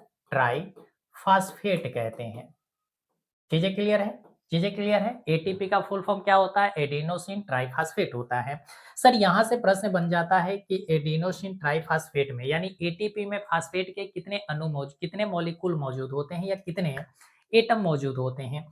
तो ध्यान रखेंगे कि एटीपी में फॉस्फेट की जो संख्या होती है, एटीपी में जो फॉस्फेट की संख्या होती है, फॉस्फेट की संख्या कितनी होती है? फॉस्फेट की संख्या कितनी होती है? तो आप कहेंगे सर 3 होती है। फॉस्फेट की संख्या कितनी होती है? सर 3 होती है। एटीपी में कितने फॉस्फेट होते हैं सर? 3 फॉस्फेट मिले होते हैं एटीपी में, ठीक है? सर एटीपी कब बनता है? जब 38 एटीपी मिलते हैं तो सर एक हमें एनर्जी बनता है, ठीक है? 38 एटीपी को ही हम बोलते हैं क्या? 1 कैलोरी बोल देते हैं, ठीक है? चीज़ें क्लियर है? 38 एटीपी से हमें क्या मिलता है सर? ऊर्जा मिलता है, ठीक है? चलो सर, आगे क्लियर? आगे एक और हुई है बच्चा डीडीटी। किसके बारे में? डीडीटी के बारे में। आ जाओ समझ लेते हैं। डीडीटी, ये क्या है डीडीटी? तो एक बच्चा कीटनाशक है। ये क्या है? कीटनाशक पदार्थ है। क्या है? कीटनाशक पदार्थ है। इसका इस्तेमाल कहाँ करते हैं सर? खरपतवारों को नष्ट करने के लिए इसका इस्तेमाल करते हैं। कीट, खरपतवार, खरपतवार इन सभी को नष्ट करने के लिए हम इसका इस्तेमाल करते हैं फसलों पर। ठीक है। ये एनएडीपी जब आप 11th में जाएंगे, 12th में जाएंगे और जब आप फोटोसिंथेसिस की क्रिया पढ़ेंगे तब आपको यहाँ पर एनएडीपी के बारे में और भी बेहतरीन ढंग से समझने को मिलेगा। ठीक है। चल, तो इसका राइट आंसर क्या हो जाएगा? ऑप्शन नंबर बी हो जाएंगे। करेक्ट आंसर क्या हो जाएंगे? ऑप्शन नंबर बी हो जाएंगे। अगले क्वेश्चन की ओर चलते हैं। कह रहा है निम्नलिखित जीवों में किसमें अलैंगिक जनन मुकुलन के द्वारा होता है? क्या पूछा गया है कि यहाँ पर अलैंगिक जनन जो हो रहा है वो मुकुलन के द्वारा है। यहाँ से प्रश्न बनते ही बनते हैं और हर साल बनते हैं। ठीक है। चलिए, सबसे पहले आपको ध्यान रखना है कि अलैंगिक जनन में, ठीक है, किसके बारे में पूछा गया है सर? मुकुलन के बारे में पूछा है कि मुकुलन किसमें होता है। तो ध्यान रखेंगे कि मुकुलन में संबंधित आपको ध्यान रखना है कि इष्ट होता है। इसका राइट आंसर क्या हो जाएगा? राइट आंसर क्या हो जाएगा? इष्ट हो जाएगा। राइट आंसर क्या हो जाएगा? इष्ट हो जाएगा। अब यहाँ अब यहाँ पर सवाल आया है अलैंगिक जनन के बारे में, तो कुछ हम समझ लेते हैं अलैंगिक जनन से संबंधित प्रश्नों को। ठीक है बच्चा, अलैंगिक जनन की अगर हम बात करें, अलैंगिक जनन की जब हम बात करते हैं, ठीक है, तो अलैंगिक जनन में जो भी होता है संतान, वो संतान जो होता है वो पूरी तरीका से अपने पेरेंट सेल के समान होता है। यानी यहाँ पर जो संतान उत्पन्न होंगे वो बिल्कुल अपने पेरेंट सेल्स के, यानी कि जो इसका पेरेंट सेल होगा, यानी माता या पिता आप जो भी कह सकते हैं, ठीक है, उसके समान होता है। उसके क्या होता है? अनुवांशिकी रूप से पूरी तरीका से समान होता है। चल, अलैंगिक जनन की अगर हम बात करें तो इसमें किसी भी प्रकार का युग्मक का निर्माण नहीं होता है। युग्मक का निर्माण नहीं होता है। यहां पर निषेचन नहीं होता है। निषेचन की क्रिया नहीं होता है। यानी ना तो यहाँ पर युग्मक का निर्माण होगा, ना तो यहाँ निषेचन की क्रिया होगी। जब निषेचन की क्रिया नहीं होगी तो सर युग्मनज का निर्माण नहीं होगा। युग्मनज का निर्माण नहीं होगा। युग्मनज का निर्माण नहीं होगा। ठीक है। तो ये तीनों के तीनों पॉइंट आपको ध्यान रखना चाहिए। तीनों का, ठीक है। संतान जो होगा, हमने अभी कहा कि संतान जो होगा वो क्या होगा? संतान जो होगा, संतान अनुवांशिक रूप से समान होगा। अनुवांशिक रूप से समान होता है।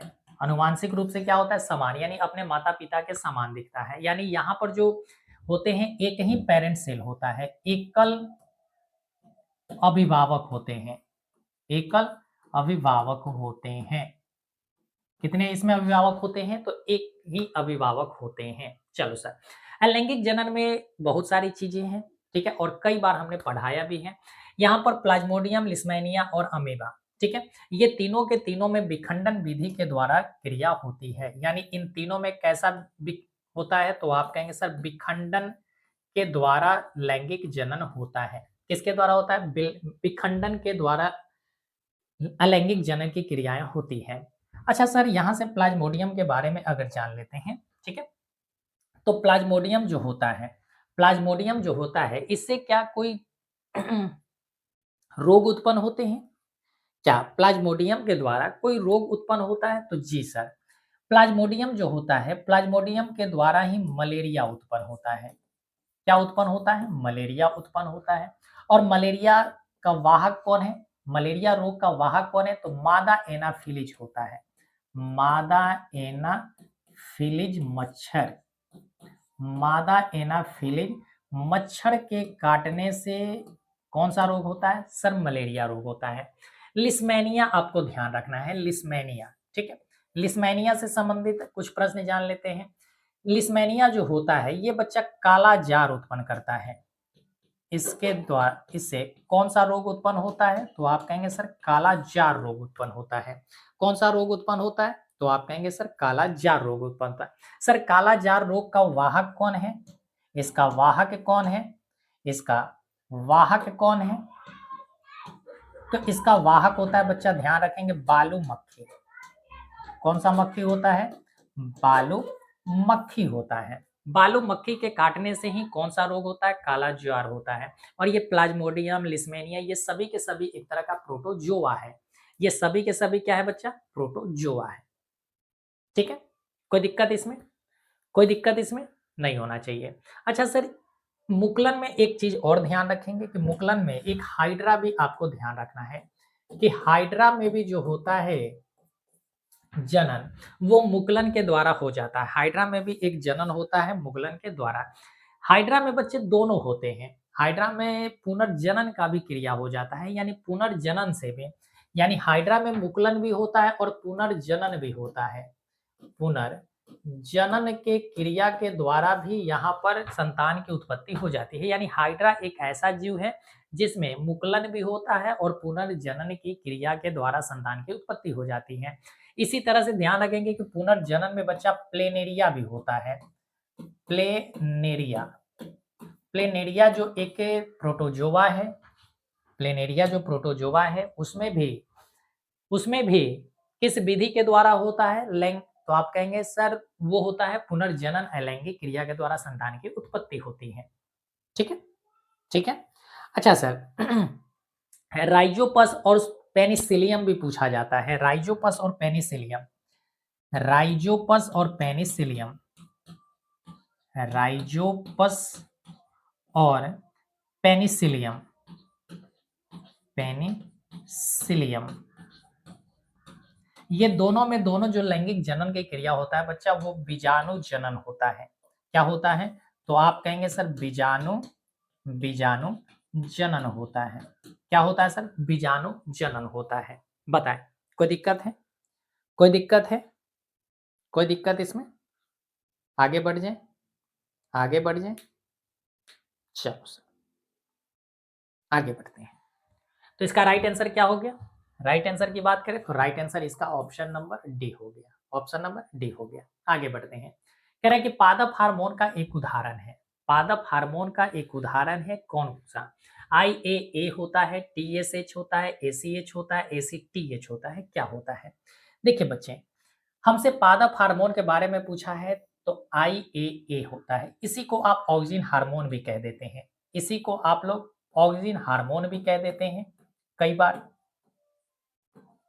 ऑक्सिन हार्मोन भी इसे हम कई बार कह देते हैं। ठीक है, TSH, ACTH ये सभी के सभी जो है बच्चा पीयूष ग्रंथि से, पीयूष ग्रंथि से स्रावित हार्मोन है। पीयूष ग्रंथि से स्रावित हार्मोन है। तो इसका राइट आंसर क्या हो जाएगा? ऑप्शन नंबर ए हो जाएगा। ऑप्शन नंबर ए हो जाएगा। अब यहां से सवाल बन जाते हैं। ठीक है, यहां से सवाल बन जाते हैं क्या क्या? पादप, जब हम हार्मोन की बात करते हैं, जब हम पादप हार्मोन की बात करते हैं बच्चा, पादप हार्मोन की जब हम बात करते हैं तो पादप हार्मोन में दो तरह के हार्मोन होते हैं। एक होता है वृद्धि हार्मोन, एक होता है वृद्धि हार्मोन और एक होता है वृद्धि रोधक हार्मोन। एक होता है वृद्धि रोधक हार्मोन। जब हम वृद्धि हार्मोन की बात करते हैं तो इसकी संख्या 3 होती है और वृद्धि रोधक हार्मोन की बात करते हैं तो इसकी संख्या 2 होती है। कौन कौन सी है बच्चा? तो ध्यान रखेंगे, सबसे पहला जो होता है एक ऑक्सिन, आपको ध्यान रखना है, ऑक्सिन हार्मोन आपको ध्यान रखना है। सेकेंड आपको ध्यान रखना है जिब्रेलिन होता है, जिब्रेलिन होता है। और थर्ड आपको ध्यान रखना है साइटोकाइनिन होता है, साइटोकाइनिन होता है। ठीक है, साइटोकाइनिन होता है। इसी तरीका से अगर हम वृद्धि रोधक हार्मोन की बात करें तो एक होता है इथाइलिन हार्मोन और एक होता है एब्सेसिक हार्मोन, एक होता है एब्सेसिक हार्मोन। तो दो तरह के हार्मोन यहाँ पर वृद्धि रोधक होते हैं और तीन तरह के हार्मोन होते हैं जो वृद्धि हार्मोन होते हैं। ठीक है, आगे बढ़ जाए। चल बच्चे, तो आगे बढ़ते हैं। कह रहा है आलू में कायिक प्रवर्धन होता है। आलू में कायिक प्रवर्धन होता है किस तरीका से? जड़ के द्वारा, बीज के द्वारा, फल के द्वारा, तना के द्वारा। देखो बच्चे, जब भी, अब जब भी ऐसे सवाल आएंगे, ठीक है, ये भी एक तरह का हम कह सकते हैं कि अलैंगिक प्रजनन का एक विधि है। ठीक है, इसमें होता क्या है कि प्लांट्स के कुछ हिस्से को यानी कि जैसे तना को, जड़ को, उसकी पत्तियां को अगर तोड़कर हम अलग कर देते हैं तो उससे नए संतान उत्पन्न हो जाते हैं, यानी कि नए प्रकार के हम कह सकते हैं कि प्लांट बन जाते हैं, नए प्रकार के प्लांट्स बन जाते हैं। चल, तो देखिए बच्चा, आलू जो होता है सबसे पहला तो कि आलू है क्या? तना है, बीज है, फल है, जड़ है, क्या है? तो आलू जो होता है वो बच्चा एक तना है। आलू क्या है? एक तना है। ठीक है? आलू क्या होता है सर? तना होता है। तो आलू में जो कायिक प्रवर्धन होगा वो तना के द्वारा होगा। किसके द्वारा होगा? तना के द्वारा कायिक प्रवर्धन होते हैं। अच्छा सर, ये भी आप पॉइंट ध्यान रखेंगे, ये भी आप पॉइंट ध्यान रखेंगे कि कायिक प्रवर्धन के केवल आलू ही एग्जाम्पल नहीं है, केवल आलू ही एग्जाम्पल नहीं है सर। जैसे आपने देखा होगा कि गुलाब का जो डाल होता है, गुलाब के डाल का भी अगर आप तना काट कर लगाते हैं तो वो क्या हो जाता है सर? एक नया गुलाब का फूल बन जाता है, प्लांट बन जाता है। इसी तरह से अड़हुल का जो फूल होता है उसको भी आप काट कर लगा देते हैं। ठीक है? तो ये सभी के सभी चीजें आपको ध्यान रखना है। इसी तरह से आप कह सकते हैं कि जो हमारा गन्ना होता है, जो हमारा गन्ना होता है वो भी किसका एग्जाम्पल है? तो वो भी बच्चे एग्जाम्पल होता है हमारा तना का, वो भी एग्जाम्पल होता है तना का। ठीक है? चीजें क्लियर है? अच्छा, इसी तरीका से जड़ के भी कुछ एग्जाम्पल आपको ध्यान रखना है। जड़ में क्या होता है? आपने शकरकंद खाया होगा, शकरकंद आपने खाया होगा। शकरकंद भी किसका है? तो जड़ का उदाहरण है। डालियां का फूल आपने देखा होगा, डहेलिया का फूल आपने देखा होगा, वो किसका है? तो आप कहेंगे सर का जड़ के द्वारा होता है। ठीक है? अच्छा, पत्तियों के द्वारा हो जाता है कुछ में, पत्तियों के द्वारा हो जाता है। तो पत्तियों में आप पत्थरचूड़ को ध्यान में रख सकते हैं। चल, बाकी इसमें कुछ और भी इंपॉर्टेंट बात है नहीं, आगे बढ़ते हैं। कह रहा है कि हाइड्रीला पाया जाता है कहाँ पर?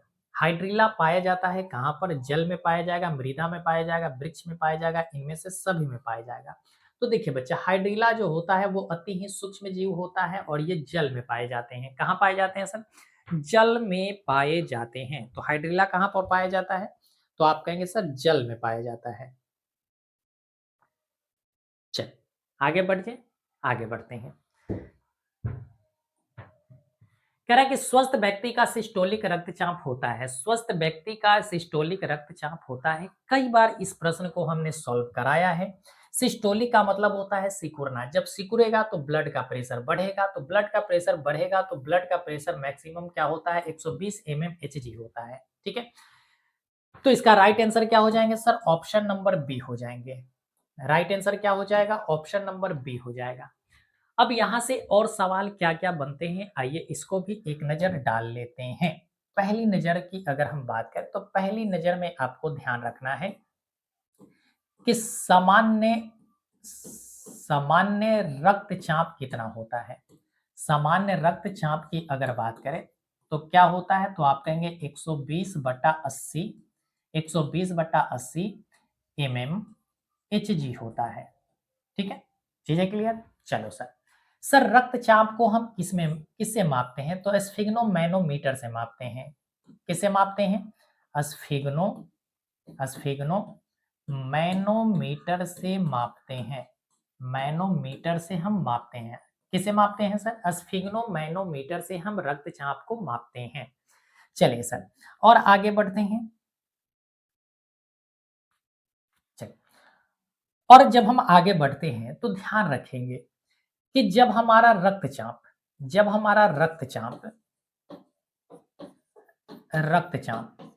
अगर 120 से 120 से बढ़ जाए, 120 से बढ़ता है तो उसे हम कहते हैं हाइपरटेंशन कहते हैं। क्या कहते हैं सर?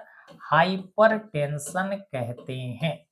यानी कि जब किसी भी व्यक्ति का ब्लड प्रेशर 120 से अधिक होता है तो ऐसी स्थिति को हम कहते हैं कि हाइपरटेंशन है।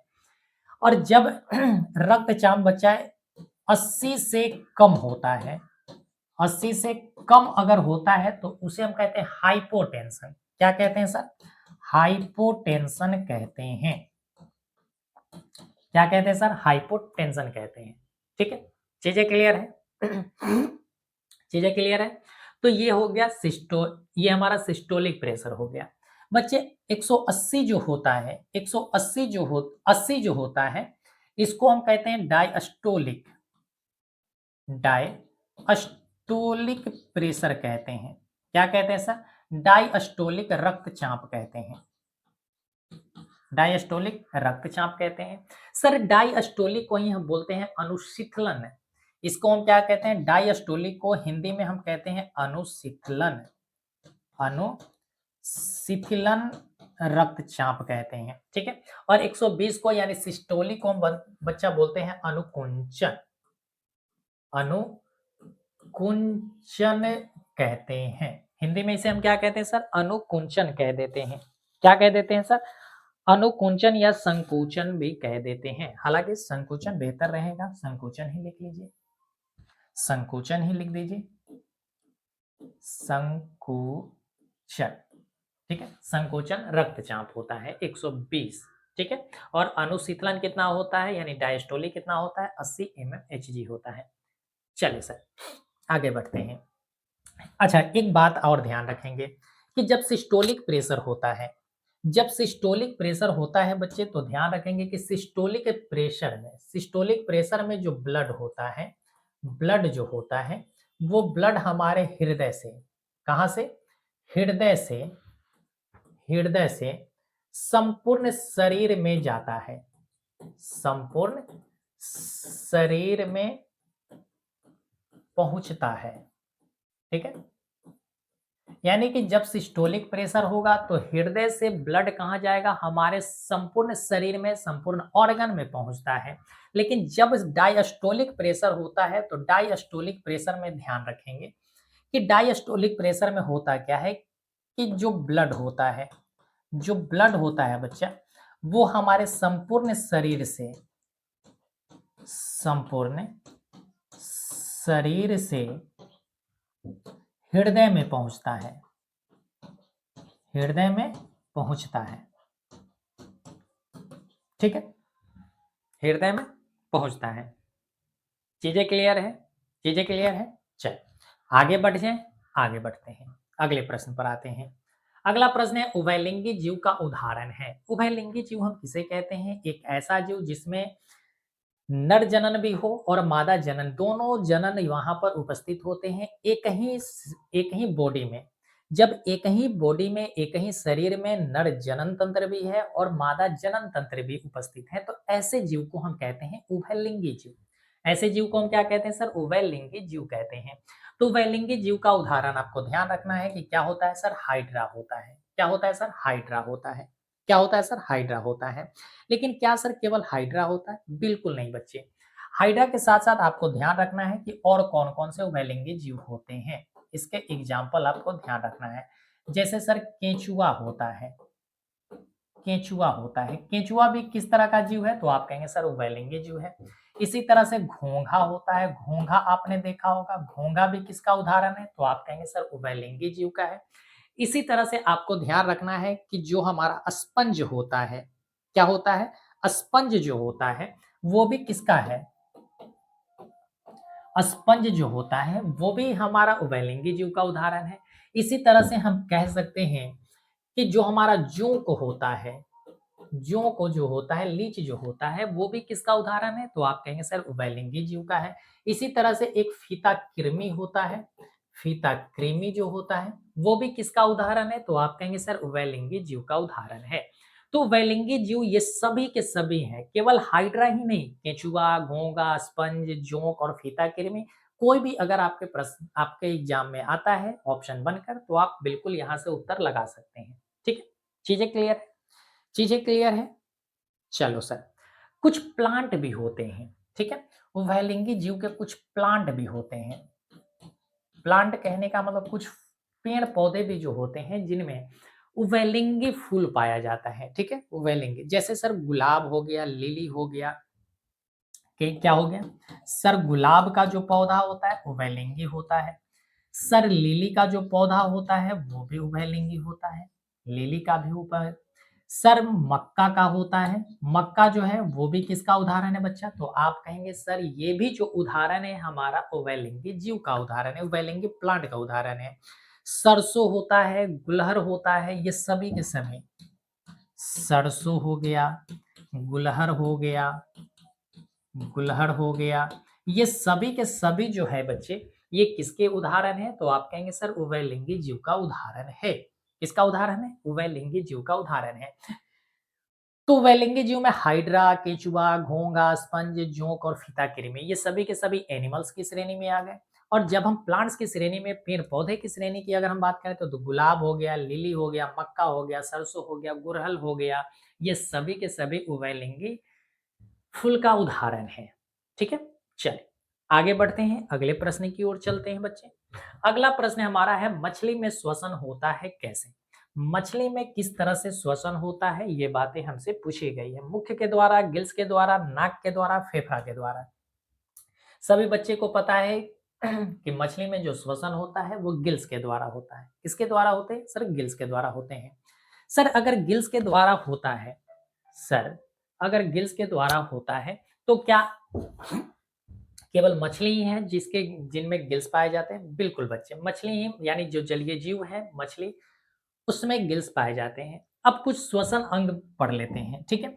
श्वसन अंग की अगर बात करें, जैसे फेफड़ा जो होता है बच्चा ये मनुष्य का होता है, मनुष्य का होता है, ठीक है? श्वसन अंग, मनुष्य किससे सांस लेता है? सर फेफड़ा से सांस लेता है। अब ये मत कहना बच्चा कि मुख से, नाक से लेता है, दांत तोड़ देंगे, नाक से नहीं होता है, नाक से केवल वायु प्रवेश करता है, वो प्रवेश द्वार है।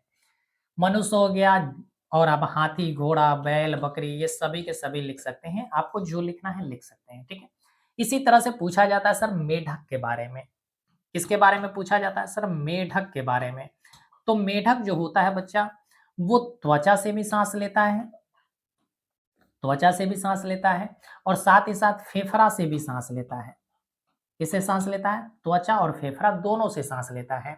इसी तरह से अगर हम बात करते हैं केंचुआ को, केंचुआ जो होता है वो किससे सांस लेता है? तो आप कहेंगे सर त्वचा से सांस लेता है। किससे सांस लेता है? त्वचा से सांस लेता है, यानी रेस्पिरेशन की क्रिया त्वचा से होता है। इसी तरह से अगर हम बात करें कीट के बारे में, कीट के बारे में जैसे सर मक्खी हो गया, मच्छर हो गया, मच्छर हो गया, कॉकरोच हो गया, कॉकरोच हो गया, ये सभी के सभी किसके द्वारा, किससे श्वसन करते हैं? तो आप कहेंगे सर ट्रैकिया से करते हैं। किससे करते हैं? ट्रैकिया से करते हैं। तो ये सभी के सभी प्रश्न पूछा जाता है बच्चा, ठीक है?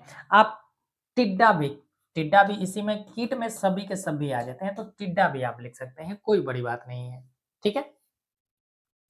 कोई बड़ी बात नहीं है। चलिए, इसी तरह से जो हमारे एकल कोशिकीय जीव होते हैं, एक कोशिकीय जो जीव होते हैं, जैसे सर अमीबा हो गया, अमीबा हो गया, पैरामीशियम हो गया, पैरामीशियम हो गया, ये सभी के सभी जो जीव हैं बच्चा, ये कोशिका झिल्ली से श्वसन की क्रिया करते हैं। कोशिका झिल्ली से, ठीक है? किसके द्वारा? कोशिका झिल्ली के द्वारा। तो इसका राइट आंसर क्या हो जाएगा? ऑप्शन नंबर बी हो जाएगा। राइट आंसर क्या हो जाएंगे? ऑप्शन नंबर बी हो जाएंगे। आगे बढ़ते हैं। कह रहा है कि फोकस दूरी 10 सेंटीमीटर के अवतल दर्पण द्वारा उत्पन्न आवर्धन धनात्मक होगा यदि वस्तु की दूरी का मान होगा, ठीक है? देखिए बच्चे, आवर्धन की बात की जा रही है, आवर्धन धनात्मक होता है। सबसे पहले तो अगर हम बात करते हैं आवर्धन की, अगर इसका आंसर की अगर हम बात करें तो आप आंसर लिख सकते हैं कि 10 सेंटीमीटर से अगर कम होगा, 10 सेंटीमीटर से अगर कम होगा तो आवर्धन धनात्मक होगा। 10 सेंटीमीटर से अगर कम दूरी पर वस्तु रखी गई है तो आवर्धन क्या होंगे? तो आप कहेंगे सर धनात्मक होगा। चलो सर, अब आवर्धन से संबंधित सवाल आया है तो आवर्धन के बारे में कुछ समझ लेते हैं पॉइंट को। देखिए, जब हम आवर्धन की बात करते हैं, जब हम आवर्धन की बात करते हैं तो आवर्धन दो तरह का होता है बच्चा, एक तो होता है धनात्मक, एक तो होता है धनात्मक, और एक होता है ऋणात्मक, एक होता है ऋणात्मक। सर धनात्मक कब होता है? जब प्रतिबिंब दर्पण के पीछे हो, जब प्रतिबिंब, जब प्रतिबिंब दर्पण के पीछे हो, दर्पण के पीछे बना हो। जब दर्पण के पीछे अगर प्रतिबिंब बना है तो उसका आवर्धन क्या होगा सर? धनात्मक होगा। उसका आवर्धन क्या होगा? धनात्मक होगा। और धनात्मक होने का मतलब क्या है? धनात्मक होने का मतलब है कि हम कह सकते हैं कि यहाँ पर जो m होगा, m जो होगा वो क्या होगा बच्चा? तो पॉजिटिव होगा। ओम m क्या होगा सर? पॉजिटिव होगा। जब हम ऋणात्मक की बात करते हैं, जब हम ऋणात्मक की बात करते हैं तो ऋणात्मक ध्यान रखेंगे कि प्रतिबिंब जो बनता है, अगर प्रतिबिंब दर्पण के सामने बना हो, दर्पण के सामने बना हो, अगर दर्पण के सामने बना हो तो प्रतिबिंब m जो होगा वो क्या होगा सर? निगेटिव होगा। m क्या होगा सर? निगेटिव होगा। चीजें क्लियर? चलो सर, अब ये ऋणात्मक किसमें बनेगा सर? धनात्मक किसमें बनेगा? देखो बच्चे, धनात्मक जो प्रतिबिंब बनता है वो ध्यान रखना है कि धनात्मक प्रतिबिंब एक तो बनता है बच्चा किसमें? तो आप कहोगे सर उत्तल दर्पण में। दूसरा ध्यान रखना है सर अवतल दर्पण में, अवतल दर्पण में। और तीसरा ध्यान रखना है समतल दर्पण में। ठीक है, समतल दर्पण में। यानी कि इन तीनों का जो प्रतिबिंब होता है वो क्या होता है सर? इसका आवर्धन क्या होता है सर? धनात्मक होता है। लेकिन जब हम ऋणात्मक की बात करते हैं तो ये केवल बच्चा ध्यान रखना है कि अवतल दर्पण में होता है। किसमें होता है सर? अवतल दर्पण में होता है।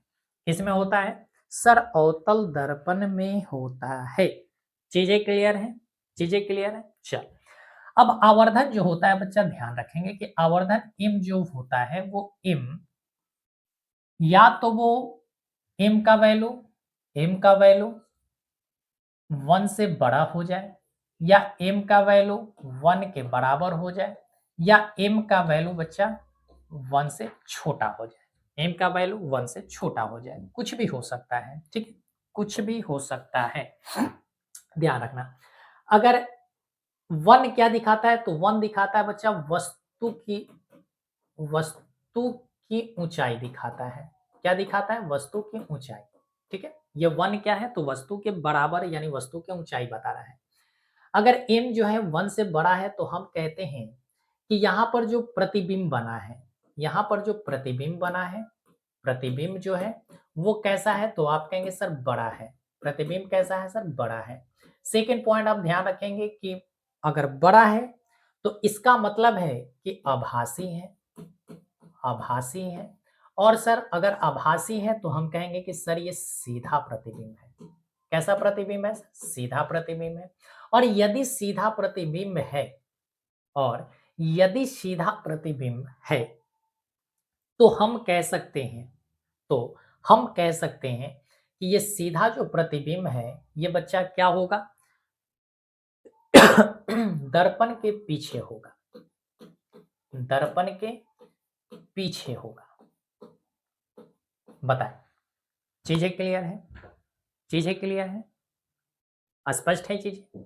अगर m बराबर 1 है इसका मतलब है कि प्रतिबिंब वस्तु के बराबर है, प्रतिबिंब वस्तु के बराबर है, वस्तु के बराबर है। और अगर 1 है, 1 से छोटा है, अगर 1 से छोटा है तो हम कह सकते हैं कि प्रतिबिंब जो है, प्रतिबिंब जो है वस्तु से छोटा है, वस्तु से छोटा है। अब ये मत कहना बच्चे, अब ये मत कहना कि सर यहाँ m बड़ा है तो इसका मतलब है बच्चा कि बड़ा प्रतिबिंब बनाता है कौन कौन? तो अवतल दर्पण बनाता है। ठीक है, अवतल दर्पण जो होता है वो हमेशा बड़ा प्रतिबिंब बनाता है। ठीक है, बड़ा भी बनाएगा। ठीक है, ये तीनों के तीनों कंडीशन किस में होते हैं यहां पर लिख देते हैं। ठीक है, अवतल दर्पण में यहां पर आ जाओ। जब हम अवतल दर्पण की बात करते हैं तो अवतल दर्पण में जो आवर्धन होता है, आवर्धन जो होता है m जो होता है वो बच्चा ध्यान रखेंगे बड़ा भी होता है, बड़ा भी होता है, वस्तु के बराबर भी होता है, बराबर भी होता है और वस्तु से छोटा भी होता है, वस्तु से छोटा भी होता है। बट उत्तल दर्पण में ऐसा नहीं होगा, बट उत्तल दर्पण में ऐसा नहीं होगा। जब हम उत्तल दर्पण की बात करते हैं, आ जाओ कहीं पर है जगह, आ जाओ यहीं पर।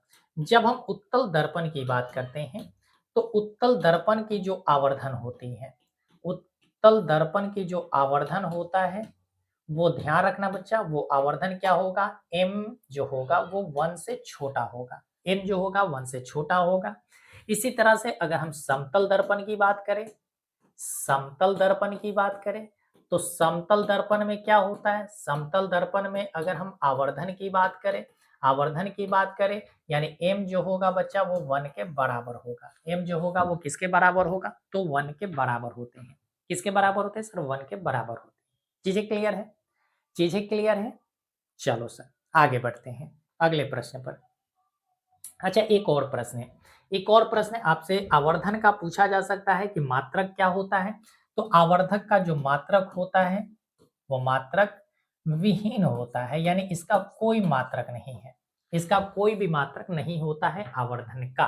ठीक है, आवर्धन का फॉर्मूला क्या होता है, अगर फॉर्मूला पूछा जाए तो ध्यान रखेंगे v बटा u होता है। क्या होता है सर, v बटा u, यानी प्रतिबिंब की ऊंचाई बटा बिंब की ऊंचाई होती है। ठीक है, चलिए अगला प्रश्न है, फोकस से ध्रुव की ओर जाने पर अवतल दर्पण में आवर्धन का मान क्या होगा। आवर्धन का मान क्या होगा, देखो बच्चे जैसे जैसे हम, ध्यान रखना कि अनंत से जैसे जैसे हम ध्रुव की ओर जाएंगे, जैसे जैसे हम ध्रुव की ओर जाएंगे, ठीक है, प्रतिबिंब का, प्रतिबिंब जो है, प्रतिबिंब का आकार, का आकार बढ़ता जाएगा, बढ़ता जाएगा। ठीक है, हमने क्या कहा कि जैसे जैसे हम अनंत से ध्रुव की ओर बढ़ेंगे, वस्तु का आकार जो होगा, प्रतिबिंब का जो आकार होगा वो बढ़ता जाएगा। वो क्या होगा, बढ़ता जाएगा। तो कह रहा फोकस से दूरी। अब एक बात बताओ बच्चा कि अनंत और ध्रुव, इसके बीच में ही कहीं फोकस पड़ेगा, इसके बीच में ही फोकस पड़ेगा। तो हमने तो सीधी सी एक बात कही कि अनंत से ध्रुव की ओर जा रहे हैं, तो फोकस से भी ध्रुव की ओर जाएंगे। और जब फोकस से ध्रुव की ओर जा रहे हैं तो इसका मतलब है कि वस्तु का जो प्रतिबिंब बनेगा वो बड़ा बनेगा, बड़ा बनेगा। तो इसका राइट आंसर क्या हो जाएगा, ऑप्शन नंबर ए हो जाएगा। राइट आंसर क्या हो जाएगा, ऑप्शन नंबर ए हो जाएगा। बताएं कोई दिक्कत इसमें, अवतल दर्पण की बात की जा रही है। चल आगे बढ़ते हैं। कह रहा है कि जल विद्युत संयंत्र किस ऊर्जा को विद्युत ऊर्जा में रूपांतरित करता है। क्या कह रहा है कि जल विद्युत संयंत्र जो है वो किस ऊर्जा को किसमें विद्युत ऊर्जा में रूपांतरित करता है। तो देखिए बच्चा, जल विद्युत ऊर्जा में जल की जो स्थितिज ऊर्जा है उसी से हम विद्युत ऊर्जा का निर्माण करते हैं। जल की स्थितिज ऊर्जा से हम विद्युत ऊर्जा का निर्माण करते हैं। ये चीजें आपका क्लियर होना चाहिए। चलो सर, अब यहाँ से कुछ चीजें आपको ध्यान में रखना है। ठीक है, जैसे हमने पहले ही क्वेश्चन में मोटर के बारे में समझाया कि मोटर में क्या है सर, विद्युत ऊर्जा को यांत्रिक ऊर्जा में परिवर्तित करते हैं। जनित्र में क्या होता है सर, यांत्रिक ऊर्जा को विद्युत ऊर्जा में परिवर्तित करते हैं। इसी तरह से बहुत सारे प्रश्न आपसे पूछे जाएंगे और जाते भी हैं। जैसे सर यहाँ पर आपने जल विद्युत ऊर्जा, ठीक है, अब ध्यान रखना है बच्चे क्या, जैसे अगर हम बात करें कि जो हमारा सौर ऊर्जा होता है, सौर ऊर्जा में, ठीक है, सौर ऊर्जा को बच्चा विद्युत ऊर्जा में कौन रूपांतरित करता है, विद्युत ऊर्जा में कौन रूपांतरित करता है। तो ये कौन होता है बच्चा, सोलर सेल होता है, सोलर सेल होता है। पहली पॉइंट। एक पूछा जाता है कि रासायनिक ऊर्जा को, रासायनिक ऊर्जा को विद्युत ऊर्जा में बदलता है, रासायनिक ऊर्जा को विद्युत ऊर्जा में बदलता है, वो कौन सा होता है। तो आप कहेंगे सर बैटरी होता है। क्या होता है, बैटरी होता है। इसी तरह से आपको ध्यान रखना है कि रासायनिक ऊर्जा को, रासायनिक ऊर्जा को, रासायनिक ऊर्जा को ताप ऊर्जा में, ताप ऊर्जा में बदलता कौन है। तो आप ध्यान रखेंगे कि ये मोमबत्ती को आपको ध्यान रखना है, मोमबत्ती को ध्यान रखना है। ठीक है। मोमबत्ती जो होता है वो रासायनिक ऊर्जा को किस में बदल देता है, ताप ऊर्जा में, या आप कह सकते हैं प्रकाश ऊर्जा में भी, ठीक है, या आप कह सकते हैं प्रकाश ऊर्जा में, प्रकाश ऊर्जा में भी कह सकते हैं, ठीक है। इसी तरह से पूछा जाता है कि विद्युत ऊर्जा को, विद्युत ऊर्जा को प्रकाश ऊर्जा में, प्रकाश ऊर्जा में कौन बदलता है, तो आप कहेंगे ये बदलता है बल्ब। कौन बदलता है सर, बल्ब बदलता है। इसी तरीका से विद्युत ऊर्जा को ताप ऊर्जा में, विद्युत ऊर्जा को बच्चा ताप ऊर्जा में कौन बदलता है, ताप ऊर्जा में कौन बदलता है, तो आप कहेंगे सर हीटर बदलता है। कौन बदलता है सर, विद्युत हीटर जो होता है वो क्या करता है, विद्युत ऊर्जा को ताप ऊर्जा में बदल देता है, ठीक है। चलो सर, और भी प्रश्न बनते हैं, ठीक है।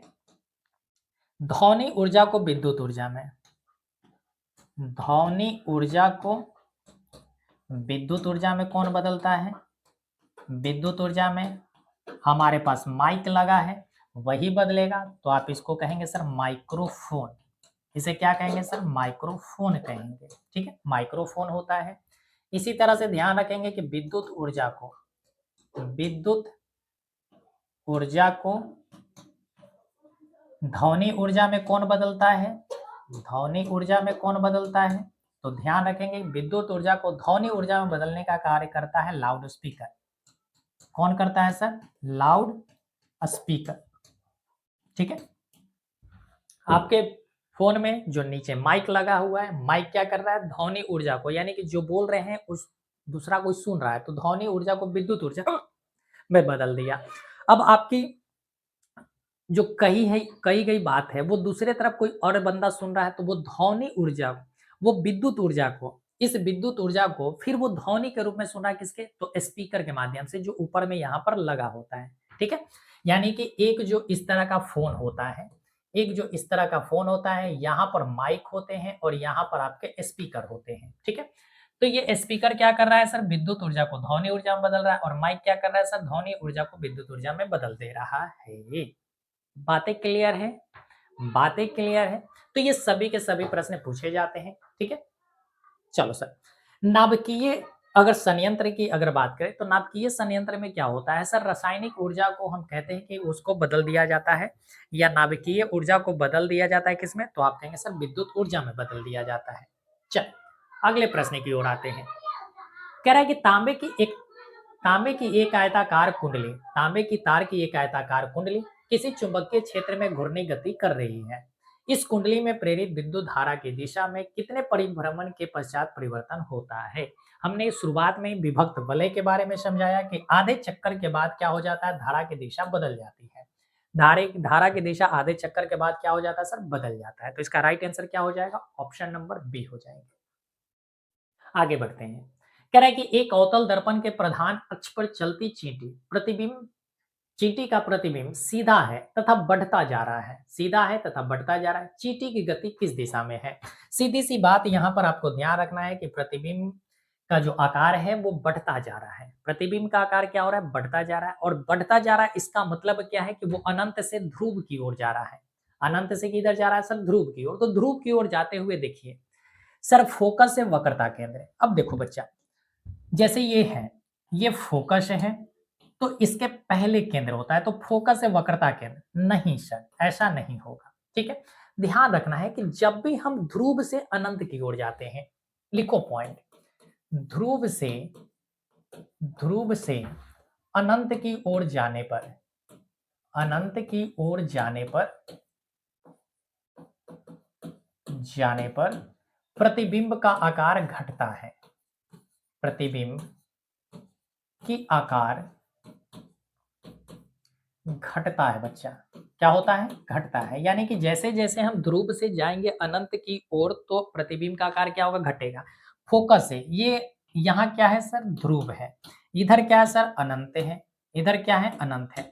तो देखो बच्चा, ये ध्रुव से अनंत की ओर जा रहे हैं, तो वस्तु की आकार, प्रतिबिंब की आकार क्या होगा, घटेगा। हमसे कहा गया बढ़ता जा रहा है, तो ये होगा नहीं। ये फोकस से वक्रता केंद्र, फोकस से वक्रता केंद्र है, फोकस से ध्रुव की ओर। जी हाँ, फोकस से ध्रुव की ओर जा रहे हैं, इसका मतलब अनंत से दूर की ओर जा रहे हैं।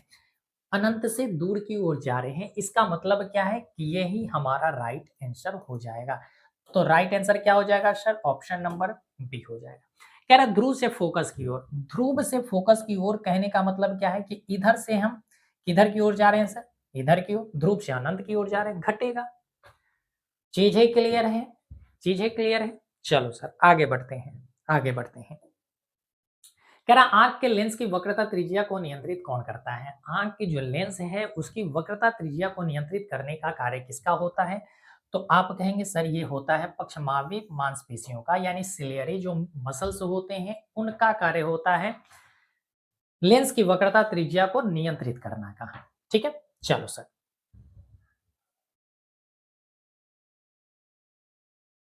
आगे बढ़ते हैं। अच्छा, परितारिका का कार्य क्या होता है सर? परितारिका का कार्य होता है पुतली का आकार, पुतली की आकार को नियंत्रित करना, पुतली के आकार को नियंत्रित करने का, नियंत्रित करने का कार्य होता है। पुतली का कार्य क्या होता है सर? प्रकाश को प्रवेश करने देने का, प्रकाश को प्रवेश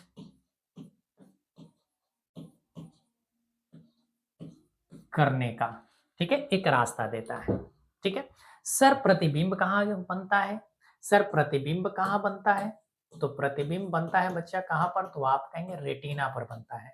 कैसा प्रतिबिंब बनता है सर? वास्तविक बनता है, वास्तविक बनता है, और सर उल्टा बनता है। कैसा बनता है सर? उल्टा।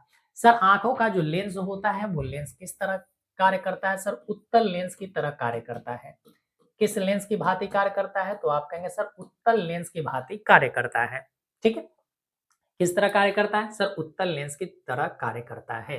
ठीक है, अच्छा यहां से और प्रश्न पूछे जाते हैं कि जो हमारा आंख है, ठीक है, आंखों में किसको डोनेट किया जाता है? ठीक है, आंखों में क्या डोनेट किए जाते हैं? यानी आंख दान, यानी कि जो नेत्रदान होता है, नेत्रदान में किसको दान किया जाता है? तो नेत्रदान में, नेत्रदान में बच्चा कार्निया को दान किया जाता है। किसको दान किया जाता है? तो आप कहेंगे सर कार्निया को दान किया जाता है। नेत्रदान में किसको दान किया जाता है सर? कॉर्निया को दान किया जाता है। ठीक है, कोई दिक्कत इसमें नहीं होना चाहिए। अब ये भी पूछा जाता है कि कॉर्निया कहाँ उपस्थित होता है? तो ये सभी के सभी चीजें आप पढ़े होंगे, नहीं पढ़े बच्चे तो एक बार रिवीजन आप अवश्य कर लेंगे। ठीक है, चलिए कह रहा है कुछ बादलों का रंग उजला क्यों होता है? कुछ बादलों का रंग उजला होता है बच्चा प्रकीर्णन के कारण। किसके कारण होता है? प्रकीर्णन के कारण होता है। ठीक है, आकाशों का आकाश नीला हमें क्यों दिखाई देता है बच्चा? तो वर्ण विक्षेपण के कारण। आकाश का नीला दिखाई देना वर्ण विक्षेपण है।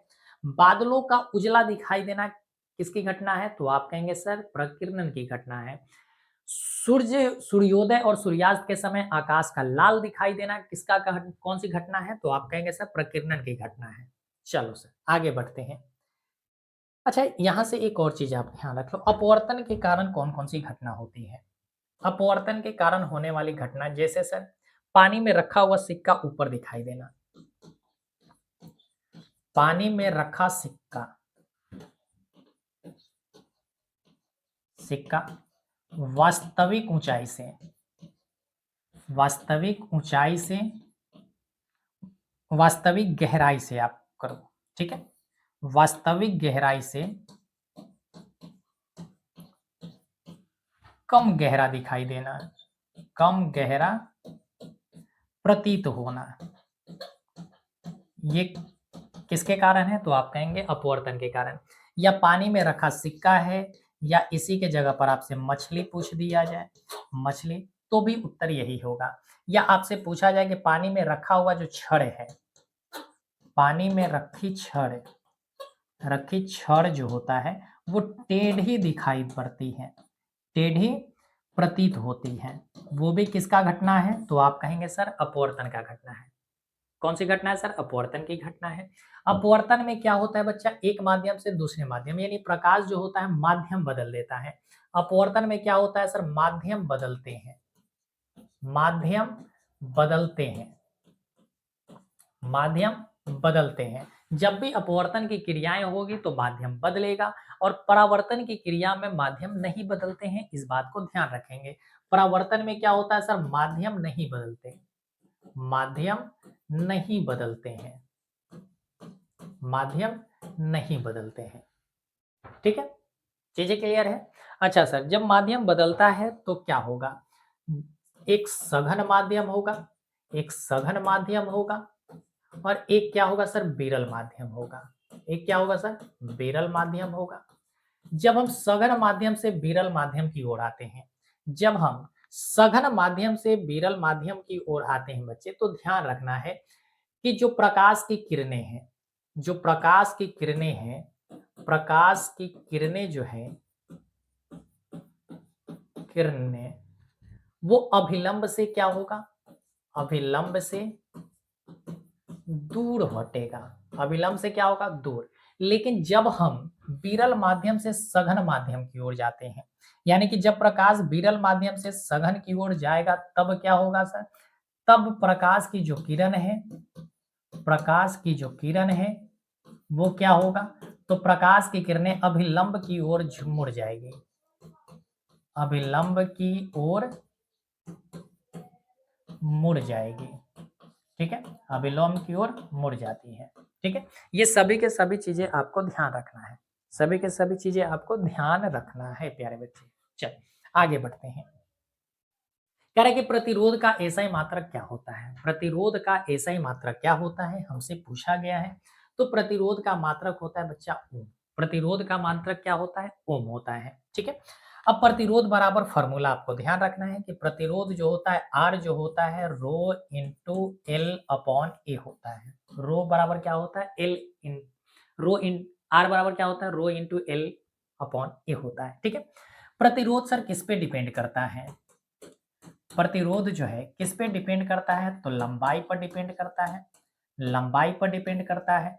सर अनुप्रस्थ काट पर डिपेंड करता है, अनुप्रस्थ काट क्षेत्रफल पर भी डिपेंड करता है। ठीक है, सर मोटाई पर डिपेंड करता है, मोटाई पर डिपेंड करता है। ठीक है, सर ये ताप पर भी डिपेंड करता है, किस पर डिपेंड करता है सर, ताप पर भी डिपेंड करता है। यहीं पर आपको ध्यान रखना है सर, प्रतिरोधकता, प्रतिरोधकता, प्रतिरोधकता, प्रतिरोधकता का अगर एसआई मात्रक अगर पूछा जाए, एसआई मात्रक पूछा जाए तो ध्यान रखना है ओम मीटर होता है। क्या होता है सर, ओम मीटर होता है। क्या होता है सर, ओम मीटर होता है। प्रतिरोध का मात्रक ओम होता है, प्रतिरोधकता का मात्रक ओम मीटर होता है। सर ये प्रतिरोधकता किस पे डिपेंड करता है, तो ध्यान रखेंगे कि एक तो ये बच्चा तापमान पर डिपेंड करता है, एक तो ये तापमान पर डिपेंड करता है और दूसरा डिपेंड करता है पदार्थ की प्रकृति पर, पदार्थ की प्रकृति पर, पदार्थ की प्रकृति पर डिपेंड करता है, निर्भर करता है। ठीक है, चलो आगे बढ़े। सर वोल्ट किसका होता है, वोल्ट का मात्रा क्या होता है सर, आप बता सकते हैं। वाट किसका होता है सर, शक्ति का होता है। एम्पियर सर धारा का होता है। ये सभी के सभी चीजें के बारे में हमने पढ़ा है। अगला प्रश्न है, सामान्य नेत्र के लिए दूर बिंदु क्या होता है, सामान्य नेत्र के लिए दूर की बिंदु कितनी होती है, ये हमसे पूछा गया है। देखिए बच्चा, सामान्य नेत्र की जब हमसे मैक्सिमम दूरी पूछा जाए तो अनंत देखा जाएगा। क्या देखा जाएगा, अनंत। छत पर चढ़ जाओ, छत पर चढ़कर आकाश की ओर ऊपर देखना है, आकाश की ओर ऊपर देखेंगे तो तारे अनंत दूरियों पर बैठा हुआ है।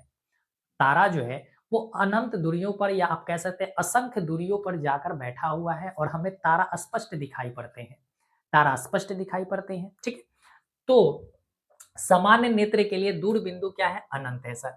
लेकिन अगर पूछा जाए कि सामान्य नेत्र की स्पष्ट देखने की न्यूनतम दूरी, स्पष्ट देखने की, स्पष्ट देखने की न्यूनतम अगर दूरी पूछा जाए, न्यूनतम दूरी अगर पूछा जाए तो न्यूनतम दूरी कितना होता है सर, 25 सेंटीमीटर होता है। कितना होता है सर, 25 सेंटीमीटर होता है। अब ये भी ध्यान रखना है कि जो अगर हम किसी भी चीजों को देखे हैं तो उस हमारा आंख क्या करता है सर, प्रतिबिंब बना देता है। तो उस प्रतिबिंब का आभास हमारी हमारी आंखों तक, आंखों पर कितने देर के लिए बना रहता है, यानी कि जो छवि है वो छवि कितनी देर के लिए रहता है, तो ध्यान रखेंगे कि 1/10 सेकंड के लिए जो होता है वो हमारी आंखों पर रहता है, आंखों पर प्रभाव होता है। ठीक है, यानी कि 1/10 सेकंड तक जो प्रतिबिंब है वो हमारी आंखों तक पर बना रहता है। लेकिन जब हम ध्वनि की बात करते हैं, ध्वनि की बात करते हैं, तो ध्वनि जो होता है हमारी कानों पर कितने सेकंड के लिए, 1/6 सेकंड के लिए बना रहता है। कितने सेकंड के लिए सर? 1/6 सेकंड के लिए।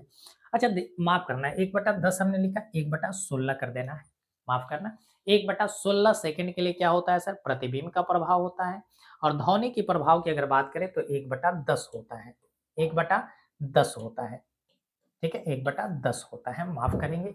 हमने थोड़ी-सी पॉलिटी में चले गए थे, इस वजह से यहाँ पर हमने गलती कर दिए थे।